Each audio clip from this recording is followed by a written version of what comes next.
You can call me Cassie. It's not my real name, but it's close enough.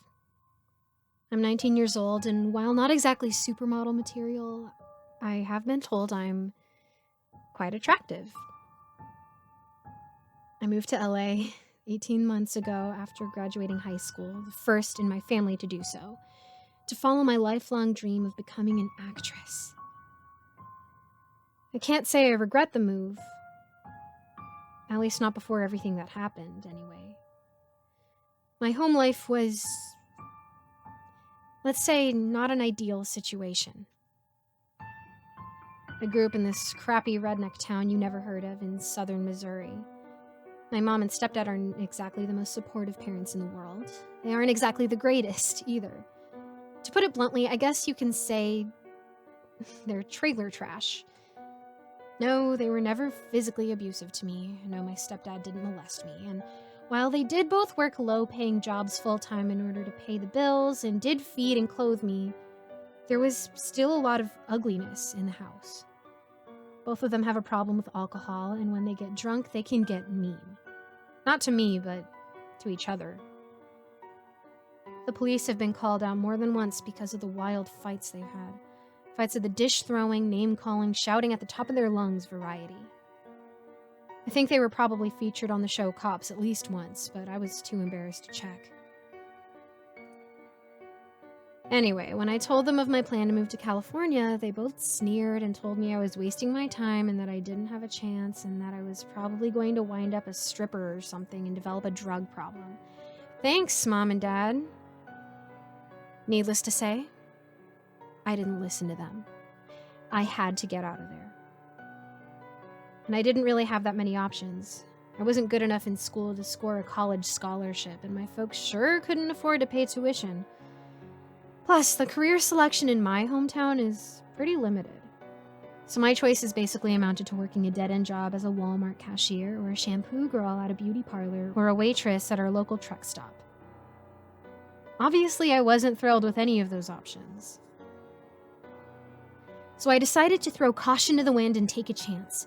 I took the money I'd been saving up for the past few years babysitting the younger kids in the trailer park, plus the $200 my grandmother gave me as a graduation gift, bought a ticket on a Greyhound, and headed west out to sunny SoCal to pursue my dream.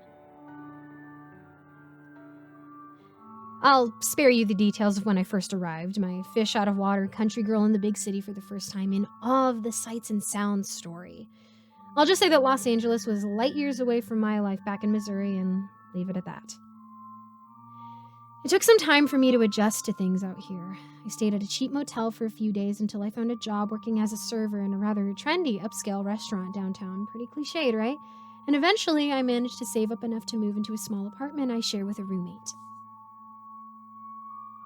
After establishing both a career and a residence, my next order of business was finding an agent, which, was no easy task. After all, thousands of naive, hopeful, starry-eyed young people with the same bright idea I had arrive in LA every day looking for the same thing. So the market is pretty saturated. Also, I found out the hard way, it's almost impossible to land an agent without a SAG card, and you can't get a SAG card without an agent. Sounds crazy, right? But I wasn't ready to give up. It took me over 2 months before I finally met Maury, who took pity on me and agreed to represent me. He's been my agent ever since... Well, he was until recently anyway. Maury worked for one of the lower-tier agencies, the ones that can never hope to stack up against the big boys, catering to lesser-known and up-and-coming actors who've maybe had a bit part role on an episode of NCIS, or a one-shot appearance on a daytime soap opera, or a lead role in some obscure direct-to-DVD horror flick maybe 10 people will ever see. Still, I was thrilled just to find an agent, any agent who was willing to give me a chance. I tried to be realistic with my expectations. I knew I wasn't going to be setting the world on fire overnight, or be playing Leonardo DiCaprio's love interest next week. It was going to take some time for me to get noticed, and in the meantime, I would have to pay my dues, as the expression goes in the business. And that's exactly what happened.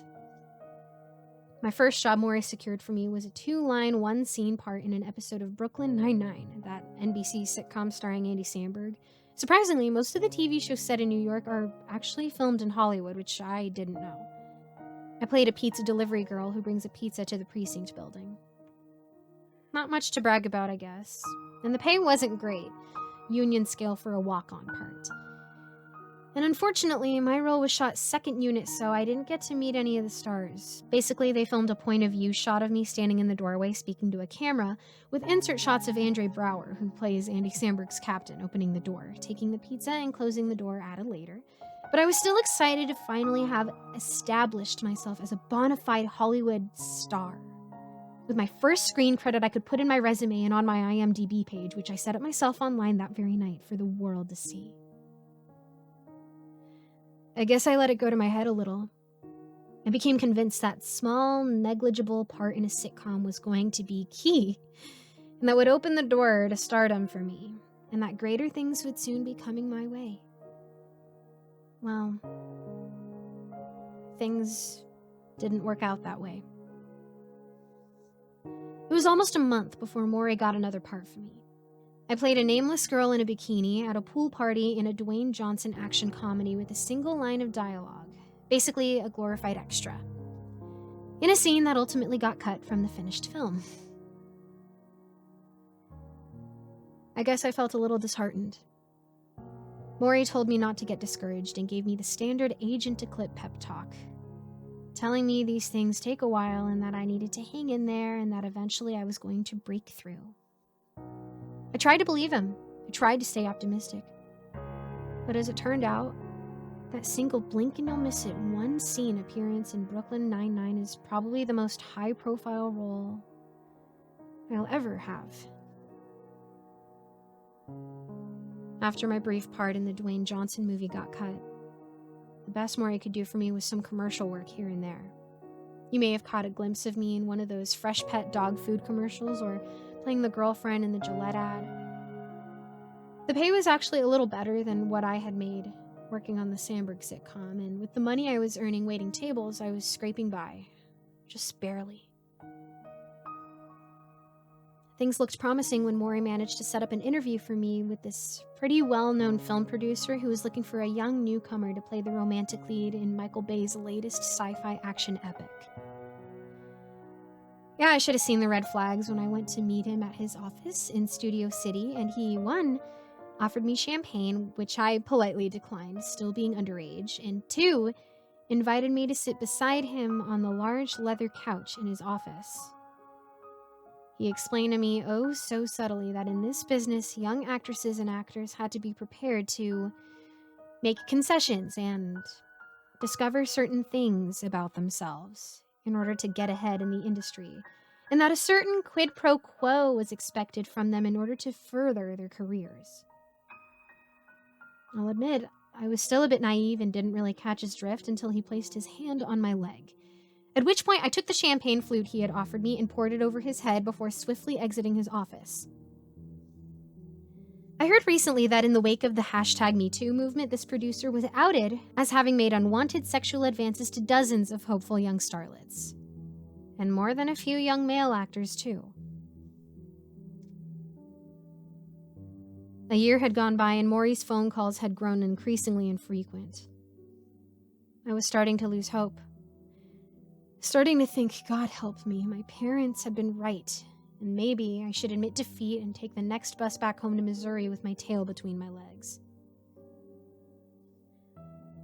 And then, 4 months ago, out of the blue, Maury called me while I was working my shift at the restaurant. I excused myself to answer the phone in the restroom. "Cassie, I got some good news for you," he began. Maury explained that a well-known independent film producer had taken an interest in me and was looking to cast me in a low-budget horror film he was financing. After the last time, I was leery about meeting this guy, but Maury promised me this man had a solid reputation and was known for being professional. Still apprehensive, I agreed to meet him at his office in downtown Los Angeles. The producer, Ray, was a slim, fit, good-looking man in his mid-50s with a healthy tan from playing a lot of golf or tennis. He had a friendly smile and the handsome, slightly rugged features of the older lead in a soap opera or the sitcom dad you always had a crush on. He shook my hand and I handed him my all-too-thin resume and sat down in front of his desk. He asked me a lot of questions about myself, where I was from, what my goals were, who my friends were. Some of the questions he asked me I found a little peculiar, such as if I had any relatives or close friends back home who would miss me. Maybe that should have rung a warning bell, but I was too caught up in the moment, too excited about the opportunity I had been given, too determined to not let it slip by to really pay much attention at the time. Ray explained to me that the film he was producing was slightly different than most horror films. He was aiming to capture a new feel, something he described as super realism, and that would give the film a genuine sense of being authentic. He handed me a copy of the screenplay, which I glanced over. The title struck me as odd.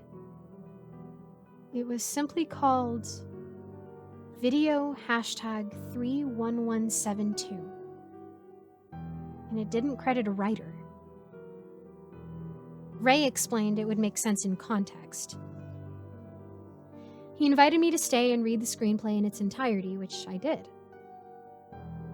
Honestly, I wasn't too impressed. It was pretty basic teen slasher stuff. A bunch of dumb college kids break into a deserted ski resort in the mountains to drink, do drugs, screw around, and in general have a wild good time, and are summarily picked off one by a mysterious masked killer. Yada, yada, yada. I didn't think it was all that innovative or creative. In fact, I think I had seen a movie with almost the exact same plot on cable just a few years back. But I wasn't about to voice my opinion to the man who might potentially be offering me my first big break in the business. One thing that did surprise me was that my character's name, highlighted in yellow, was my real name, Cassie. Ray explained that all of the characters' names were the same as the first names of the actors portraying them. He said it was to add the sense of abject realism he was hoping for. He told me the film was going to be a found footage movie with all of the action captured on the teens' phone cameras as well as the surveillance cameras throughout the resort. I simply nodded and pretended to be impressed when I was secretly anything but. Found footage films were anything but new. The Blair Witch Project instantly came to mind. Ray told me that the other 5 leads had already been cast and he was just looking for one more fresh face to put in the role of the female protagonist. He looked at me expectantly, waiting for my response. I had some misgivings about the project, not the least of which was that I found the material to be hacky and substandard, but also I felt somewhat uneasy about all of this, maybe even a little scared. Something seemed off about this whole thing, but I couldn't put my finger on what exactly it was. But I was desperate to prove myself as an actress, and I was aware this might be my last shot at getting my foot in the door. So I swallowed my reservations and agreed. Ray looked pleased. He then told me something that surprised me. Before he could sign me to the film, I had to sign a non-disclosure agreement promising not to divulge any details of the production to anyone, including friends, and I would have to turn over my phone and any communication devices as soon as we arrived at the filming location, a ski resort closed for renovations in the mountains about a 5-hour drive north of LA, where we would be shooting for 4 to 6 weeks. I asked why, and he told me it was to help heighten the tension and sense of isolation and suspense our characters would be experiencing, and to prevent any unnecessary interruptions that could disrupt our performances. He told me when I arrived I would be given a different phone to use in character and that could record video but would not have any line of direct communication to the outside world. Again, I should have known that something was off about all of this and just said no. I was even about to do just that when Ray, seeing my expression and maybe sensing I was about to object, got down to brass taxes and told me how much I would be paid $100,000. I was stunned. It was a lot more than I had been expecting, a lot more than I could ever hope to earn shooting commercials and taking food orders from rude, arrogant, entitled film producers and studio executives who tipped $5 on a $700 bill. With that money, I could finally afford to move to a better place than that rundown apartment I shared with a rude roommate I didn't get along with and who, as an aspiring actress herself, was openly jealous and resentful of what paltry amount of success I had had. I could also finally buy a car for myself and not be stuck relying on public transportation, which is notoriously hard to find in Los Angeles, and rides from coworkers and what few friends I had made since arriving in town over a year ago. I should have asked more questions. I should have asked why he was offering to pay such a huge amount to a nobody like me to star in a film that the critics would trash and would probably flop and be forgotten about in a few months' time. But in that moment, all I could see were the dollar signs. So, against my better judgment, I agreed. He took a legal-looking document out of his desk drawer and placed it before me with a gold pen, and I immediately signed my name on the dotted line. And oh God, knowing now what I didn't know then, I wish I hadn't. I wish I hadn't.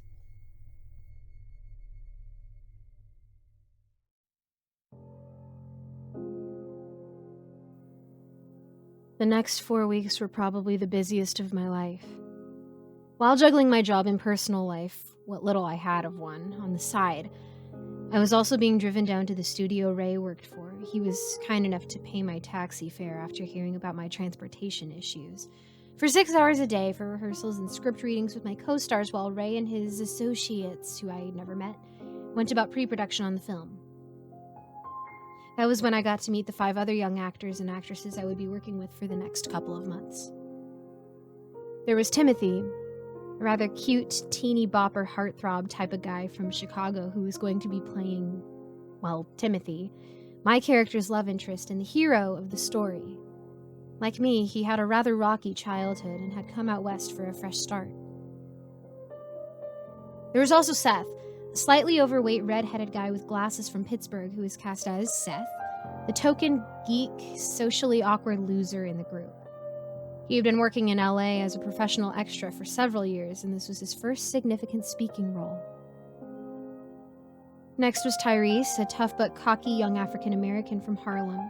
A reformed ex-gang member, he'd come to Los Angeles to pursue a career as a rap artist.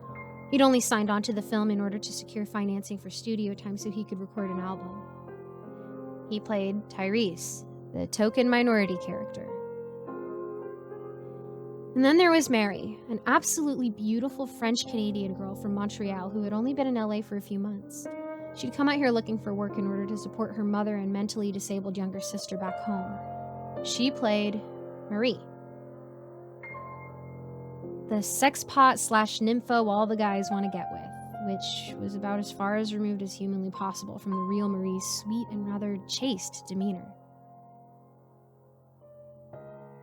Lastly, there was Madison, or as she preferred to be called, Mad, a sullen, surly goth girl with dyed black hair from Louisville, Kentucky. She kept mostly to herself, so I never learned much about her. She played Madison, the, you guessed it, antisocial goth girl of the group. We got to know each other over those 4 weeks and gradually became something like friends in real life. Sometimes we'd hang out together after rehearsing, go out for pizza or to see a movie. We joked about how stereotypical our characters were and how cliched and lame the plot was. Like me, they had all signed up to do it just for the paycheck and in hopes that the movie would be a launching pad to bigger roles and better projects. Like me, they had also been forced to sign non-disclosure agreements and been asked to turn over their phones, which we all found strange, even a little unsettling. Seth told us it was probably intentional just to get us into the right paranoid state of mind for our characters. Enforced method acting, he called it. We somewhat hesitantly agreed with him. After all, we had been hired to work on a legitimate feature film being produced by a respected producer. I had even looked up Ray online the night after signing the agreement, and he was highly regarded in the film business and had produced some critically acclaimed independent films, one of which had been nominated for an Academy Award a few years back. Surely they weren't planning on doing anything untoward to us. The day finally came when we were all to embark on the trip to our filming location. Ray had us meet him in the studio parking lot at 9:30 in the morning, where a black SUV was waiting for us, along with a nondescript black RV we presumed was carrying the film crew and their equipment. We packed up our bags and set off, Ray driving us, the RV following behind. The drive was rather uneventful, if kind of boring. The resort area where we were filming was a 5-hour drive out of Los Angeles in the northeast center of California, in a national forest on the east side of the Sierra Nevada mountain range. It was actually a pretty well-known place, but I'm not going to tell you the name of it for various reasons. Still, you might have heard of it. We made small talk with each other to pass the time, Ray mostly staying silent as he drove. Gradually, we moved uphill, and barren desert scrubland gave way to fields of snow, which was shocking to see after having become acclimated to the warm, arid climate of Southern California. And then up ahead of us, we see the forest and the mountains beyond. We were all in awe as they came into view, struck speechless by the majesty of them. I don't think any of us had seen mountains before, and they were truly a breathtaking spectacle to behold, beautiful, imposing, and a little scary. We drove through the forest and up into the foothills, the highway winding up through a pass in the mountains. We drove through a small resort town and continued on to the lodge where we would be staying and shooting, which was nestled high amidst the snow-covered slopes. The lodge was also a pretty well-known place, but again, I'm not naming names. It was a huge, sprawling building, 4 stories, but still dwarfed by the immense peaks that surrounded it. Ray had explained to us that it was closed to the public for the next 6 months for renovations, and he made a deal with the owners, so we pretty much had the run of the place for the course of our shooting schedule. As we arrived, I was surprised to see there was someone waiting for us. A black limousine was parked out front. Ray pulled to a stop, and the RV followed suit behind him. "Okay, kids, we have arrived," he announced, opening his door. We got out after him. I was shocked by how cold and dry the air was after living in the balmy, year-round temperatures of LA. I began to shiver in my thin jacket, thankful that Ray had told us all in advance to pack warm clothing. The others were looking around, taking in the snowy desolation all around us, breath steaming from their mouths. The resort town we had passed through on the way was over a mile below us. I realized for the first time how isolated we were and felt a shiver that wasn't just from the cold. Ray was walking toward the idling limousine. He knocked on the driver's side window, and the driver, a tall, expressionless man in a chauffeur's uniform and cap, got out wordlessly and went to open the rear passenger door. Out stepped a large, imposing man in a dark suit. He was middle-aged and had a severe face and dark, piercing eyes. His complexion was coarse, his hair streaked with gray. He looked around with an expression I can only describe as imperious, as if he expected the mountains to bow down before him. I felt a tremor of dread go through me as his forbidding eyes landed on the 6 of us standing in a group beside the SUV. Something about the impassive, dead way he favored us with his piercing eyes and humorless face made my blood run cold. Even Ray seemed a little intimidated by his presence. He greeted him almost fawningly. "Sergey, I'm so glad you could make it. I hope you had a pleasant drive." He extended a slightly trembling hand, which the large man ignored, instead removing a large cigar from one coat pocket and lighting it with a gold lighter he produced from the other. He had a lot of gold jeweled rings on his right hand. Ray turned to us, grinning a little too forcefully, and introduced the large man. "Guys, I would like you to meet Sergey. He's my..." Ray seemed to hunt for the word. "My distributor. The one who's going to be releasing the film." We all murmured greetings. Sergei favored us each with a passing glance, then spoke in a heavy Russian accent, although his English was very fluent. It is a pleasure to meet you, such lovely young people as yourselves. You are about to embark on a great endeavor. The picture you will make will be groundbreaking. It will be revolutionary, historic even. You should all feel privileged to be part of such an undertaking. To a select few people, you will be remembered as stars. I wish you the best of luck. He finished addressing us, nodded, and then gestured to Ray, who walked away with him a short distance to confer in private. My fellow actors and I exchanged bewildered "what was that all about" glances. Okay, Timothy said, dumbfounded. That was weird, Seth muttered. Yeah, no crap, Tyrese replied. What did he mean when he said he wished us the best of luck? Marie asked in her lightly French-accented English, looking nervous. None of us answered. None of us had a clue. I watched Ray speak quietly with the Russian man named Sergei. I tried to listen to what they were talking about, but their voices were too low. Something the Russian man had said was bothering me, making me feel distinctly uneasy. To a select few people, you will be remembered as stars.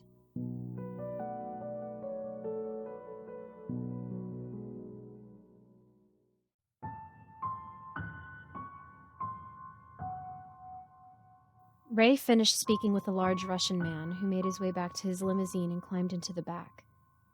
His driver closed his door and then returned to the driver's seat. Ray made his way back over to us. What were you guys talking about? Asked Mad. Oh, just sorting out a few last details on the distribution deal. Nothing any of you need to concern yourselves with, he told her casually, and then looked around the group. So you kids ready? Hey, Seth exclaimed as if just realizing something. When do we get to meet the director for this thing anyway? It only seemed to dawn on all of us as Seth asked the question we should have been asking ourselves, that we had never met the director, or any member of the crew at all for that matter. We had all been too busy for the past month memorizing our lines, rehearsing, and just generally being stoked about working on our first feature film to have noticed. Actually, Ray began, rubbing his hands together. That's what I was getting ready to talk to you guys about. I have kind of a surprise for you. There is no director. We gawked at him, confused. What do you mean there's no director? Tyrese asked with a raised eyebrow. Well, it's kind of complex, but I'll try to explain it to you.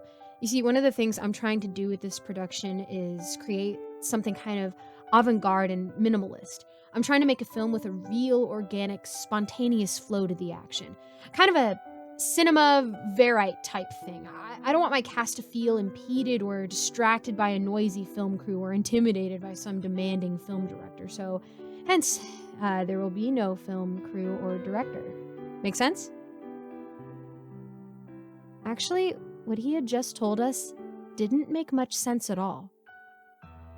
So if there's, no director, how the hell are we going to make a movie? Matt asked. Ray snapped his fingers and pointed to her. That was the next point I was going to get to. You see, CCTV cameras have been installed throughout the lodge in the areas where you will be filming. They're already running and are equipped with night vision to allow for shooting in the dark. He went to the SUV and retrieved a stack of folders, handing one to each of us. I flipped through mine. It contained a map of the interior of the lodge with certain areas outlined in different colors and a key at the bottom explaining which scenes would be filmed in each of the different locations, with the scene numbers highlighted in the color that correlated to that location, plus X's showing where our marks were in each of the rooms, with our initials beside them. There was also a scene list and a shooting schedule breaking down the action day by day, plus a key to the room I had been assigned as my private accommodations during our stay. You see, Ray continued as we looked through our folders, it's already set up and ready to go for you. All you have to do is follow the script, say your lines, and voila, we have a finished film. And feel free to be spontaneous and improvise. When this is done, there should be plenty of footage we can edit down to a decent picture. You see, in a way, you're the directors. You're sort of charting your own course, in a way. He paused for a moment. Being the professionals I trust that you are, I'm sure you've memorized the script. But in case you haven't, I have provided you each with a spare copy you will find in your rooms. Wait a minute, I interjected. If there isn't going to be a crew, what's the deal with the RV? I pointed to the black RV that was parked beside Ray's SUV. No one had gotten out of it the whole time we had been there. I tried peering in through the windshield to see the driver, but the glass was tinted dark. Oh, that's my equipment technician, Ray explained. You won't be meeting him. He'll be monitoring your footage and doing any necessary repairs that are required. He has orders to remain in the RV at all times unless there's a problem and one of the cameras break down. Ray paused for a second, and his face seemed to darken slightly, become more serious. His voice was authoritative. All right. You all signed your agreements, so you know what's expected of you now. Please hand me all your phones, tablets, whatever else you have. Your property will be returned to you after filming is wrapped. He waited. We looked at each other, and I could tell we were all extremely reluctant to do this, even though we had known it was coming. But he was right. We had signed a legally binding contract. Apprehensively, we all took our phones out and other devices and handed them over to Ray. His casual, upbeat demeanor returned as soon as he had them deposited safely inside his coat pocket. He smiled at us. Good. You'll each find a new phone waiting for you in your room so you can record with them. Well, I guess this is where I bid you all adieu. You all know what to do, so... Wait a minute, Marie interrupted, sounding alarmed. You mean you're leaving? Well, yes, I do have a rather busy schedule, you know. I have to tend to some other business in the city. So you're just going to leave us alone up here? Timothy asked. You're all big kids. I think you could take care of yourselves. Don't worry, guys. This place is stocked with plenty of food and anything else you might require. He grinned. Hell, think of this as a vacation away from prying eyes and the stress of the city. You guys can go nuts up here. In your free time, of course. And provided you don't damage any of the lodge's property. But what if something happens? What if we need to get in touch with somebody if there's an emergency? Seth asked, concerned. Ray pointed to the RV. My technician has his own phone. In the event that something serious does arise, just knock on the RV and he'll handle it. His face and voice suddenly turned stern. But don't bother him otherwise. Just pretend he's not there. He glanced at his Rolex and sighed. Well, it's getting late. I better get going. I'll stop by in a few days to check in, review your work. Good luck to each of you. And don't let me down. And with that, he got into the SUV and started the engine. The idling limousine pulled out ahead of him, Ray following right behind it. The six of us watched as both vehicles made their way down the driveway and started down the long, winding road that led down through the mountains. And then we were alone. Except for Ray's mysterious equipment technician, still hidden from our eyes inside the RV. The only sound was the wind blowing through the snowy, rocky landscape around us. We looked at each other, all troubled, and even a little afraid. What had we gotten ourselves into?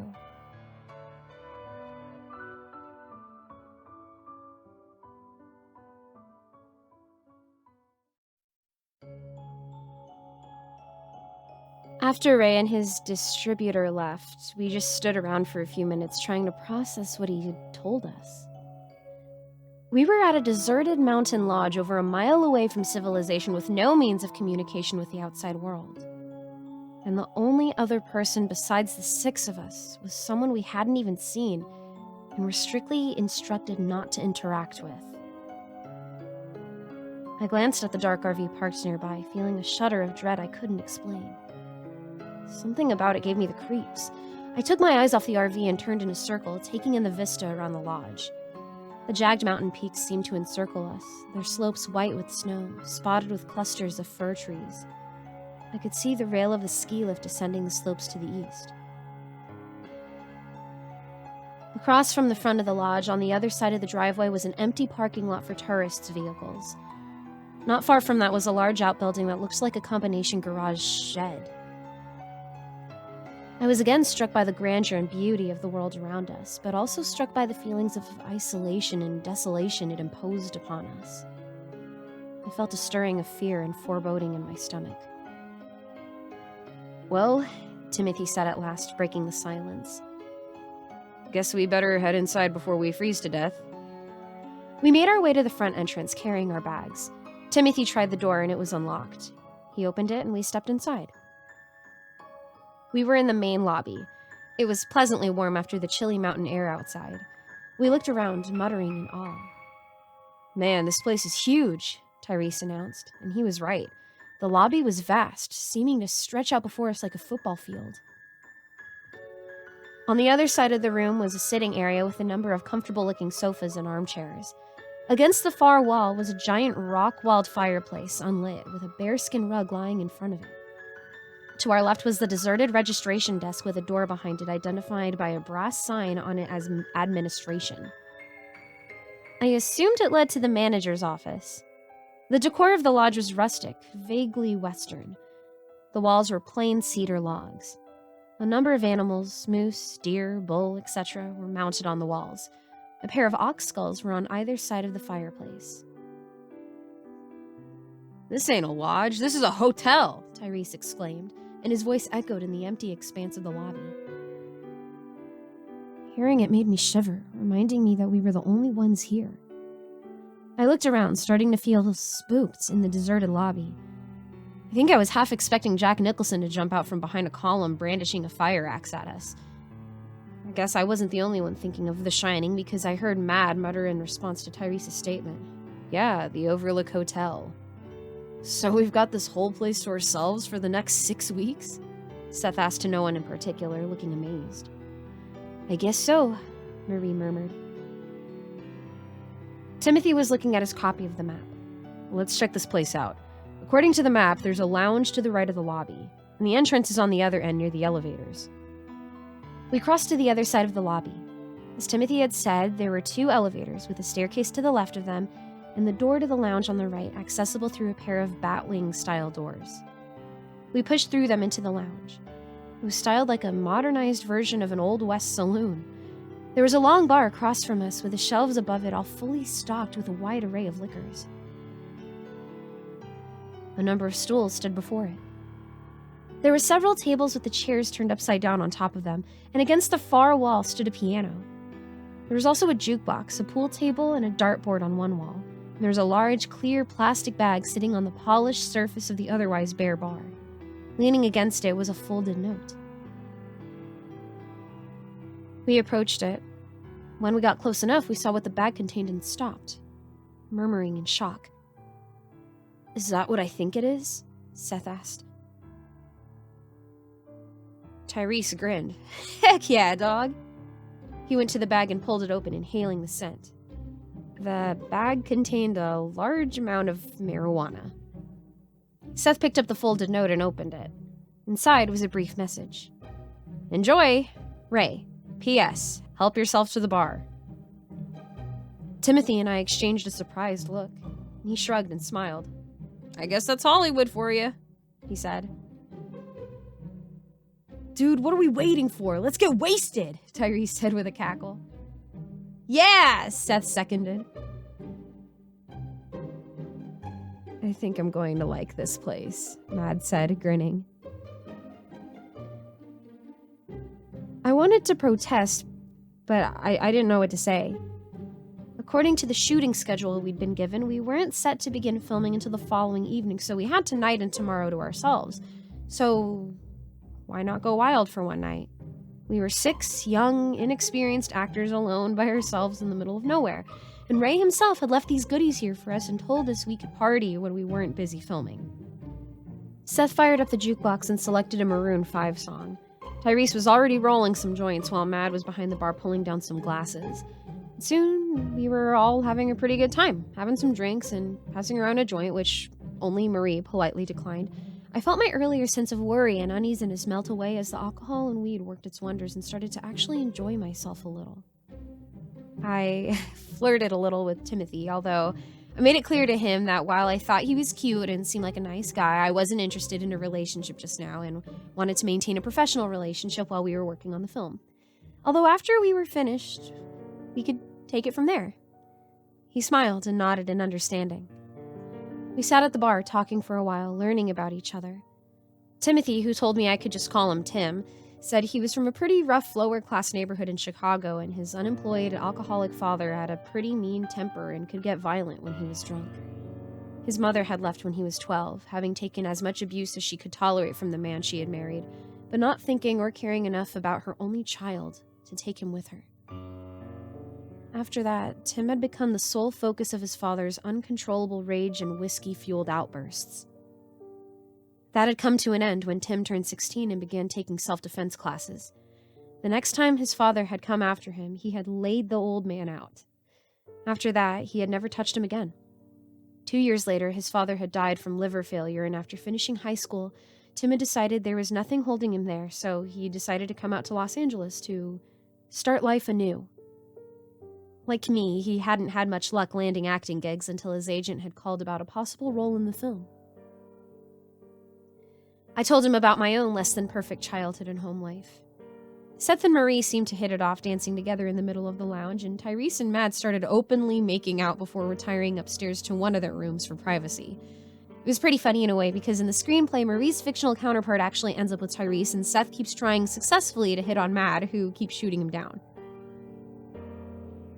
I realized I was actually having fun being up here with my new friends, and I felt a sense of genuine excitement for the first time at the adventure that lay before us, making our first film together by ourselves without a director or a crew to deal with, and with a $100,000 paycheck waiting for each of us when it's over.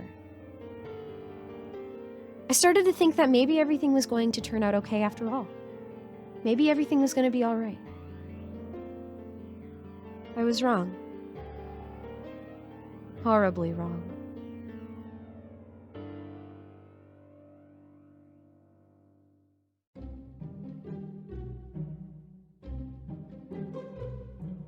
I left the lounge near midnight, carrying my bag, slightly drunk and more than a bit stoned.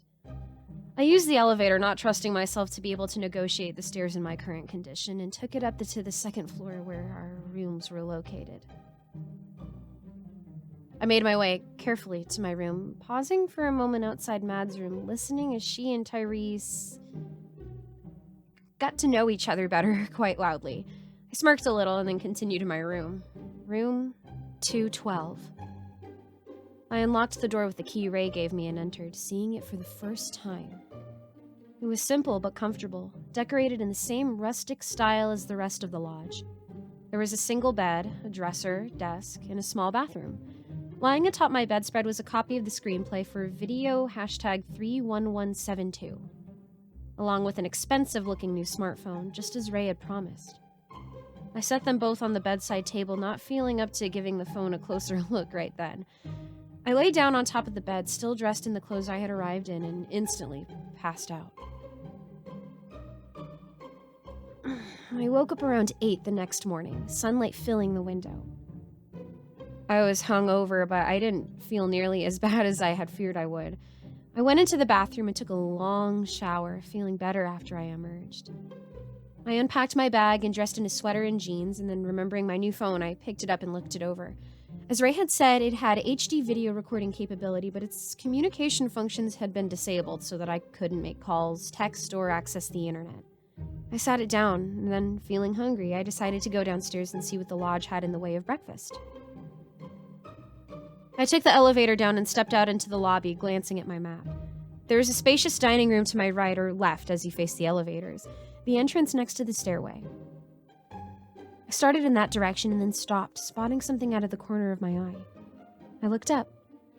Mounted high on the wall in the corner across from the elevators was a brand new, high-tech digital video camera, a small red light blinking steadily. None of us had noticed it the evening before. Looking straight ahead, I could see several others mounted at strategic locations down the length of the lobby. I remembered Ray telling us that he and presumably his technician had installed these cameras throughout the lodge in the areas we were supposed to be filming in, although he had assured us in one of the studio meetings that there would be none in any of our personal quarters to respect our privacy, and that they were already activated and recording. Feeling a little self-conscious, I headed into the dining area where I found Tim, Mad, Tyrese, and Seth already sitting at one of the tables, looking none the worse for wear after our little bash in the lounge last night. Marie had tasked herself with being the cook and was in the kitchen off the dining room preparing breakfast. It was surprisingly good, if a little exotic to the rest of us. A traditional French-Canadian dish called bacon mushroom frittatas and crepes. Marie was quite skilled as a chef, having had to take over cooking duties for her mother and mentally challenged younger sister after her father had died and her mother had had to work full-time. Tyrese and Mad were sitting across from each other, not making eye contact, looking more than a little awkward and embarrassed after their drunken escapade together the previous evening. We teased them about it some, and Tyrese played it cool, but Mad's cheeks flushed and I can tell she was not amused. On the other hand, Marie and Seth seemed to have made some real chemistry as a couple. They sat together trading smiles and whispering in each other's ear. We ate and made small talk and joked around for a while and then got down to business. Tim took out the shooting schedule and shot list. We were set to begin filming later that day near sunset. The rest of the movie would be shot entirely at night. The first scene was to be recorded on our phone cameras of our fictional selves arriving at the lodge, breaking in, and taking some establishing footage of us exploring. One odd thing that I noticed was that, according to the schedule, we were supposed to be filming this movie in sequence. To explain, for those of you not familiar with how filmmaking is traditionally done, most films are not shot in chronological order of the script for a variety of reasons, such as actor scheduling and location availability. For example, scene 56 might be set on a spaceship with actors A and B, and scene 34 might take place in the presidential Oval Office with actors C and D. But because they only have so much time to work with actors A and B, they will film their scene on the spaceship before scene 34. Make sense? However, we were shooting our film in the order of the first scene to the last, which was not a normal practice. We just chalked it off to Ray's unorthodox production style and his unique vision for this flick. Maybe he thought that by capturing the action in real time, it would improve our performances and make the film seem more realistic. Plus, we didn't exactly have a continuity person on hand if we made mistakes, so why not film in linear fashion?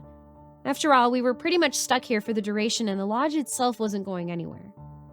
Eventually, we got to the elephant in the room and Seth said, "So when exactly do we meet old Mr. Slashy anyway?" It was a good question. One we were all asking ourselves.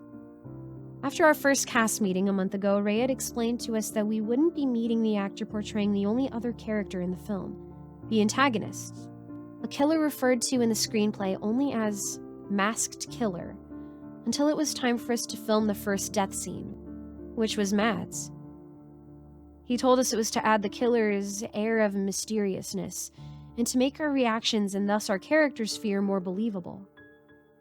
He wouldn't even tell us the actor's name, only that he would arrive a couple days after we did and wouldn't appear to us until the script called for it. Tim replied, "Well, according to the script, Mad's the first one to get offed, and that isn't scheduled till tomorrow night, so that would be my guess."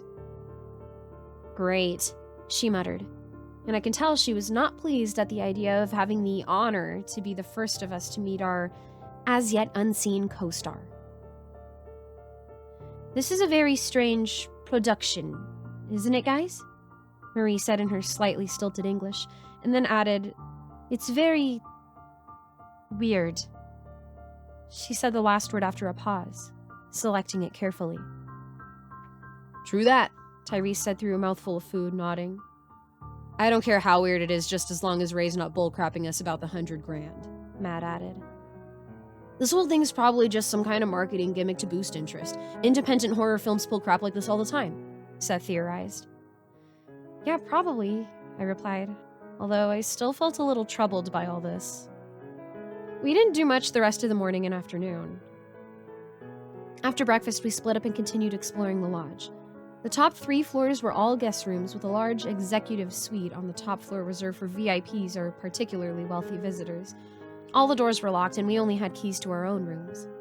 Back downstairs, I tried the door marked administration behind the registration desk but found it locked and moved on. Past the kitchen was a small staff break room with a TV on the wall, a couch, coffee maker, and a Coke machine and snack machine. Just off the dining room, there was a small gift shop, and beyond that was a corridor that led to a pair of showers and changing rooms for guests in the rear of the lodge. Next door was an indoor swimming pool along with a sauna and jacuzzi. I spotted more surveillance cameras in each of the rooms, including a couple I didn't even think were supposed to be filming in, which puzzled me. Although I just shrugged and figured maybe they had made a mistake. "Yo!" I heard Tyrese call out from the lobby while I was coming back through the dining room. "Check this out." I came into the lobby and found Tyrese and the others gathered around a now open administration door. "How'd you guys get that open?" I asked. I thought it was locked. "It was," Tyrese said, grinning, a little shamefaced. "But I know a thing or two about lockpicking." "Are you crazy?" I said, appalled. "If that door was locked, it was clearly off limits to us. You're gonna get us all in trouble. We could go to jail." "Relax. I can lock it again after we're done and no one will know. I just wanted to see what was on the other side." I joined the group and looked through the doorway. A plain hallway led down to the closed door labeled Lodge Director. There were several other doors on either side of the hallway. "Let's check it out," Tyrese said and started through the door. "No, wait a minute. What if we trip an alarm or something?" "Then we'll book out, I lock the door, and when the police arrive, we can just say that we were never in there and it must have been a malfunction." "This is stupid. You're gonna get us in trouble. And even if we don't end up in jail, Ray will find out and he'll be pissed. He might even fire us." "Look, we're just gonna take a look and then we'll be right back out. I don't see any alarms, and more importantly, I don't see any of them freaky cameras like they got in the rest of this place. No one will know. So chill." And with that, he stepped through the door and the others followed him. Reluctantly, I went after them, looking back first to make sure none of the cameras Ray had put in the lobby had a direct line of sight to the administration door. It didn't look like any of them did. The first two rooms in the hallway were a record room on the right with a lot of filing cabinets and a utility room on the left with a large number of cleaning supplies and a custodian's mop and bucket, the kind on wheels with an attached wringer. The next two rooms were offices, the one on the right slightly bigger and better appointed than the other one on the left. We assumed they belonged to the lodge's assistant manager, director, and accountant, respectively. Finally, we came to the final door at the end of the hallway, the one marked Lodge Director. Tyrese tried the knob and found it locked. With a shrug, he pulled a lockpick out of his back pocket and set about picking the lock, ignoring my outraged protests. After a moment, with a click, the lock opened and he swung wide the door. We looked in, but none of us entered. The office inside was much larger than the other two and quite luxurious, with a large polished mahogany desk, leather upholstered chairs, and lush red carpeting. Tyrese whistled appreciatively. "This is some high living right here. Real first-rate stuff." "Okay," I said nervously. "You've seen it. Now let's go." Yeah, he muttered and began to pull the door shut. Just before it closed, my eyes fell on something. I only saw it for a second. On the desk was a rather messy stack of files that stood out in sharp contrast to the otherwise immaculate office. I couldn't be sure, but in that brief glimpse, I thought I counted 6 files. And there was something else. Next to the stack of files was an ashtray, and in that ashtray was a large, half-smoked cigar. We had dinner around 5 p.m., Seth this time acting as the cook.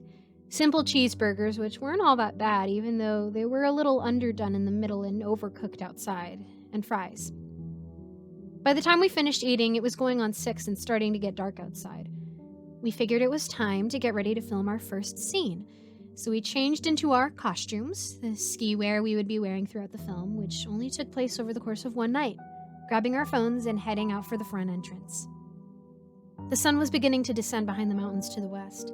The black RV was still parked exactly where it had been yesterday, covered with a thin coat of snow and ice. There was no sign that whoever was in it had gotten out. I gave it a quick, disquieted glance, and then, forcing it out of my mind, got into character. We walked down the driveway about 50 yards from the lodge, and the 5 of us huddled in a group behind Tim, who turned on his camera to film the first shot in the screenplay, a close-up of himself with the rest of us behind him. "Hey, everyone!" Tim said, grinning into the phone's camera, and character as the fictional Timothy. It's your boy Timothy here. It's Spring Break 19, and we're here outside of the beautiful name of lodge in name of the resort location. With me is my posse. At this point, Timothy turned and pointed the camera at each of us in turn as we waved and greeted it. First is my main girl, Cassie. Hi, everyone. I smiled and waved. Tim turned the phone camera in Seth's direction. Then is my boy, Seth. Hey, guys, Seth said with a slightly awkward smile. Tim turned to Tyrese. And of course, next we have Tyrese here. Word up, Tyrese said with a straight face and flashed 2 fingers at the camera. Tim panned the camera to Marie, who is next in line. And this lovely young lady next to him is named Marie. Hello, Marie said coquettishly in that alluring, sexy way only French women can make a 2-syllable word sound, and smiled seductively at the camera, in character as her sexually voracious counterpart. She winked at the camera, managing to make that sexy too. Ooh la la, Tim said in response, ad-libbing, and then turned the camera to Mad, who was standing last in line smoking a cigarette, staring into the camera with a moody, unsmiling expression. And last but not least, we have everybody's little ray of sunshine, Madison. Say hi to everyone, Mad. Mad just gave the camera a dark, withering look and remained silent. Frankly, I'm not even sure if she was acting. Timothy just laughed it off. She's so cheerful, he muttered before turning the camera back on his own face. So here's the deal. This place is closed for the next few months for renovations, but we're out of school for the next 4 weeks, so why let it go to waste? We thought we'd head up here to help ourselves to all its fine amenities, free of charge. He added slyly, and we won't say anything if you won't, so let's just keep this a little secret between us. He mimed closing a zipper over his mouth. So let's head on up and check this place out. He pointed the camera in the direction of the lodge as we approached the entrance. When we got to the door, Timothy pretended to try the handle, finding it locked. Shoot, he muttered. Just like I thought, but no problem. Luckily, Tyrese here just so happens to have a guest pass on him. Tyrese, will you do the honors? Yeah, Tyrese said and stepped up to the door, taking out a lockpick, the one he'd used earlier to pick the lock on the administration door, and pretending to pick the lock on the lodge's front entrance. Finished, he stood back and Timothy tried the handle, now unlocked. Voila, he said, opening the door. And we entered, acting as if we were just seeing the lobby for the first time, ad-libbing expressions of awe.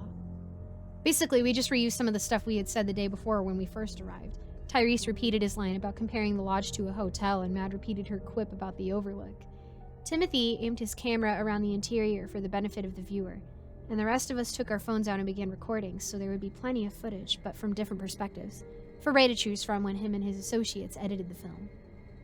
We filmed for about 10 minutes as our characters explored the lobby.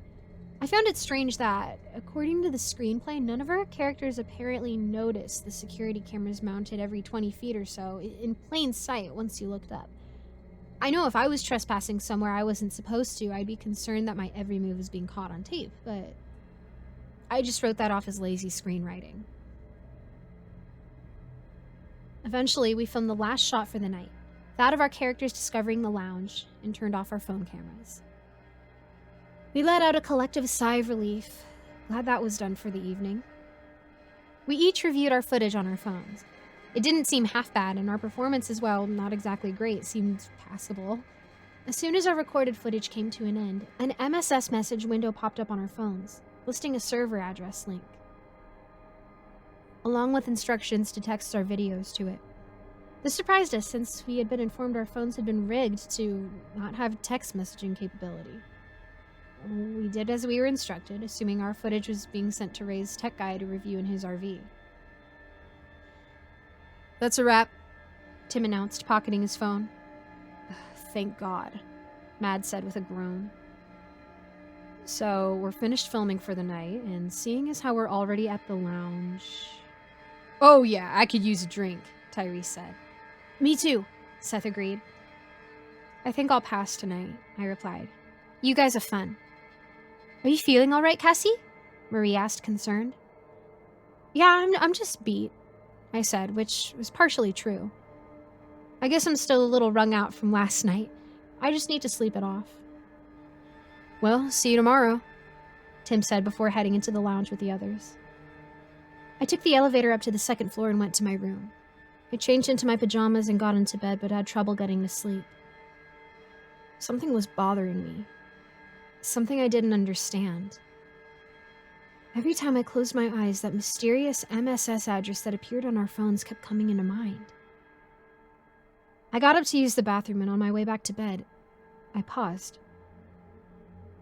Something drew me to the window, a sense of being watched. I pulled back the curtain and peered out, looking down.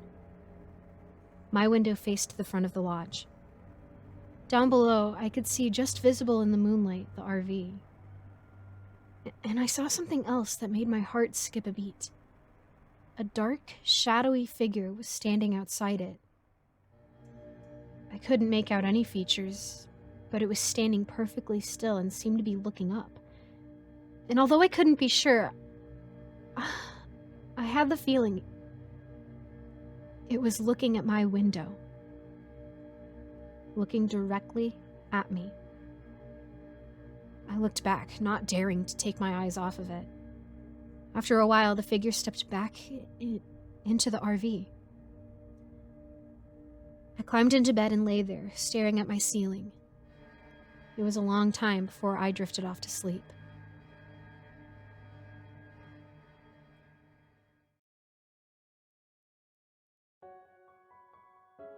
Nothing much happened the next day. It was uneventful, even rather boring. Cabin fever or something like it began to set in for me and my 5 co-stars. Without the internet or TV, the lodge had a satellite dish, but the owners had deactivated it when they closed the place, and Ray had apparently either forgotten or neglected to have it turned back on when he had secured the location for us to occupy our minds. The hours seemed to drag by endlessly. We tried to find diversions wherever we could to keep us entertained. Marie and Seth went swimming in the pool. Tyrese and Tim shot pool in the lounge. I tried finding something good to read among the magazines and few paperback books in the sitting area of the lobby. Nothing seemed to really work, and we were all fidgety and short-tempered. We couldn't even do much outside of the lodge to get away from the monotony of the inside because there wasn't really anything to do outside except ski, and none of us could. Oh, the irony. Plus, it was just too cold outside. We were in the middle of the mountains with nothing to do, and the dullness of it was driving us slowly insane. I suddenly realized with panicky despair that this might be what we would have to endure when we weren't filming the movie for the next month or better. I found some board games in a cabinet in the lobby, and after lunch we half-heartedly tried playing Monopoly, but none of us could get into it, and after about half an hour we gave up. Seth half-seriously suggested we all get drunk to fight the boredom, but we soundly shot his proposal down. The lodge had a limited supply of alcohol, and we couldn't get loaded every day. Besides, we were shooting again that night and didn't want to impair our performances. None of us were more restless or anxious than Mad. She seemed particularly withdrawn and edgy that day. She stayed silent and was quick to be defensive and snappy if anyone said anything to her. I think it wasn't just cabin fever or boredom in her case. I think she was also just extremely nervous because of what was going to happen later that evening. That was when her character was going to die. And she was going to finally meet our mysterious other co-star. That troubled all of us to some extent. Ray had told us the actor playing the movie's villain would be arriving at the lodge a day or two after us, but he was supposed to film his first scene tonight, and as the afternoon wore on and became early evening, there was still no sign of him or any arriving vehicle. Tim suggested maybe he had been delayed somehow.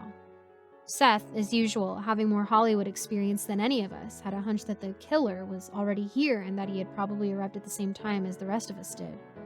He suspected he was the one inside the RV outside the lodge. He said Ray probably set it up so it would be more of a surprise when he did first appear to us. None of us could argue against that because it actually did make sense in a way. The sun began setting around 6 p.m., and we knew it was time to resume filming. We changed back into the outfits we had been wearing the night before, grabbed our phones, and regrouped outside the lounge, where we stopped recording last night. We picked up right where we left off, with us entering the lounge and discovering its vast quantities of booze. "All right!" Tyrese yelled gleefully in character as Tyrese. "Now this is what I call an open bar." We continued recording as our characters turn on the jukebox and help themselves to the bar throughout the scene where Marie flirts with Tim, causing friction between him and my character, who politely turns her down. right up to the scene where awkward and nerdy loser Seth tries drunkenly and pathetically hitting on bad-tempered Madison, who cruelly rejects his advances and storms out of the lounge in a huff. This was the last our characters were to see of her. From there, she was supposed to take the elevator upstairs to her room, her movements captured on the various surveillance cameras, where she goes to take a shower. Matt had balked angrily at the thought of appearing nude, but Ray had assured her she wouldn't actually be naked for the scene and had supplied her with a skin-tone strapless swimsuit to wear. He explained to her that she would only be recorded from her bare shoulders with the nudity merely implied. Before the killer enters, recording the action on his own phone, surprises her in the shower and stabs her to death. Basically, a very blatant ripoff of the infamous shower scene from Hitchcock's Psycho. Our characters don't hear her screams over the loud music from the jukebox, and eventually we all go to bed for the night unaware that anything amiss has transpired. None of us would actually see Mad's death scene, or observe the actor killing her. Ray had instructed us to remain in the lounge after she left, continuing to record for 15 minutes, ignore any screaming we might actually hear, and then wait half an hour and leave the lounge and go to bed. And that would be it for the night shoot. We followed our instructions, staying in character and improvising small talk, drinking our drinks, Tyrese sharing a spliff with Seth. 10 minutes passed. And then there came a sudden blood-curdling scream from upstairs, muffled by distance and the music coming from the jukebox, but still distinctly audible. The screaming lasted for about 10 seconds and then stopped abruptly as if cut off. It sent a jolt of terror through me and made my spine tingle, but I stayed in character and pretended not to hear it, sipping my drink casually. The others did the same. After 15 minutes, we stopped recording and checked out footage. It was relatively decent, although we knew we weren't going to win any awards for our one-dimensional performances and cardboard stock characters. As soon as we finished watching what we had recorded, the same message window popped up which instructed us to upload our footage to the same address link from before. Which we did. And then we sat there in the lounge and waited for a half hour, not speaking. We waited and listened to the silence. We waited for Mad to come back from filming her death scene. She never did. Minutes passed. I felt fear growing inside me like a tumor. And when I glanced at the others, Tim, Seth, Tyrese, and Marie, I could tell from the looks of dread on their faces that they were feeling the same way. Why are they making us wait this long before going upstairs? Why are they making us wait this long before going upstairs? Seth asked, a slight tremor in his voice. It's probably so that the guy playing the killer can avoid meeting us on the way back out to his RV, Tim offered as an explanation. You know, so not to spoil the atmosphere. Even he didn't sound convinced. When 30 minutes had passed and Mad still hadn't reappeared, we got up and left the lounge. We took the elevator up to the second floor and walked slowly down the hallway to Mad's room, which was 3 doors down from mine and across the hall. Room 205. There was a Do Not Disturb sign hanging from the knob. We huddled around the door, our faces anxious. Tim reached out and tentatively knocked. Mad? Are you in there? No answer. I felt my fear increase exponentially. Tim knocked again. Mad, are you alright?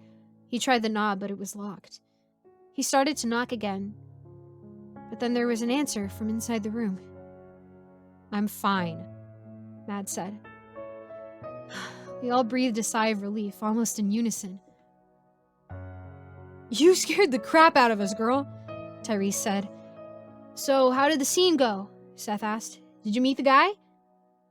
There was a pause that seemed a little too long, a little unusual.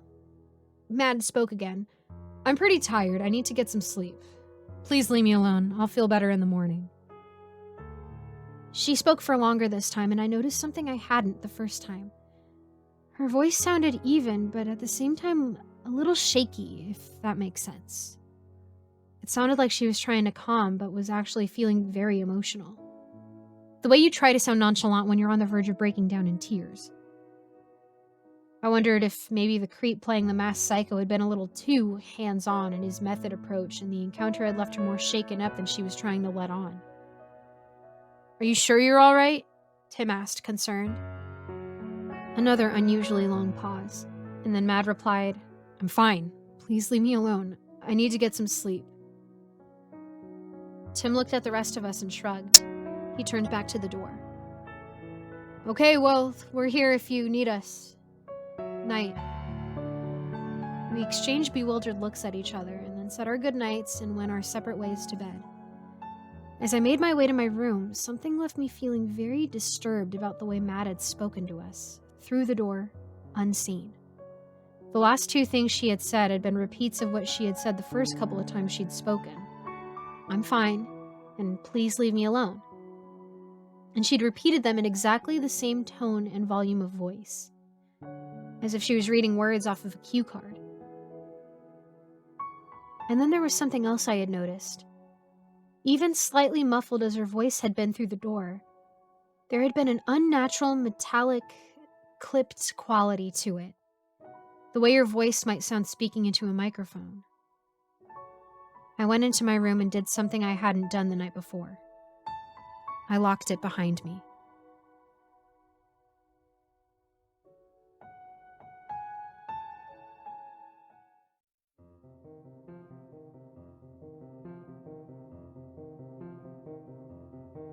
When I awoke the next morning, I got out of bed and went to the window. It was an overcast day outside. I could see the dark RV sitting down below. I could make out footprints in the thin crust of snow over the driveway leading from the RV to the lodge and then back to the RV. It seemed Tim was right about our mystery man having been quartered there all along. That made me remember Mad and how strange she had sounded in her room last night. I got dressed and then went to go check in on her and see if she was feeling better. I went into the hallway and walked down to room 205. The Do Not Disturb sign was still on the knob. I knocked. Mad? It's Cassie. There was no response. I knocked again, louder. Mad? Mad? How are you feeling today? I waited, but there was only silence. Mad? Are you alright? Still no answer. Worried, I went to Seth's door and pounded on it. Seth answered the door in pajama pants and a t-shirt, blinking his eyes blearily like he had just woken up. Yeah, he muttered groggily. Something's wrong. Mad's not answering her door. Shoot, he groaned. Give me a minute to get dressed. While he was doing that, I pounded on the doors of the others. There was no answer from either Tim or Marie's rooms, which gave me a sinking feeling of dread in my stomach. Had something happened to them too? I tried Tyrese's, and to my relief, he opened the door, shirtless, with a towel around his shoulders and shaving cream on his face. What's up? He asked. Mad's not answering her door, and I can't find Tim or Marie either. There was a nudge of panic to my voice. As I was speaking, Seth came out of his room pulling on a sweater. Maybe they're already downstairs having breakfast. Let's go check, Tyrese said. We hurried downstairs, not bothering to take the elevator, and went into the dining room. Tim was sitting at our usual table, drinking coffee. He glanced at us. Marie's going to have breakfast ready in... He trailed off when he saw the looks on our faces. What's going on? He asked, suddenly concerned. Something's wrong with Mad. She won't answer her door. In spite of my fear, I was slightly relieved to know that Tim and Marie were both okay, at least. Marie came to the kitchen doorway, hearing what I had just told Tim. Is she all right? I don't know, I said. We have to go check on her. The five of us hastily left the dining room and ran upstairs to the second floor. We gathered at Mad's door and Tyrese pounded on it. Mad? You all right in there, girl? Mad, open up! He waited about 10 seconds, and when she still hadn't replied, he tried the knob. He threw open the door, and we looked in. We didn't say anything for several seconds, and finally, Seth broke the silence. Where is she? Mad's room was empty. The bed was neatly made. There was no sign of her.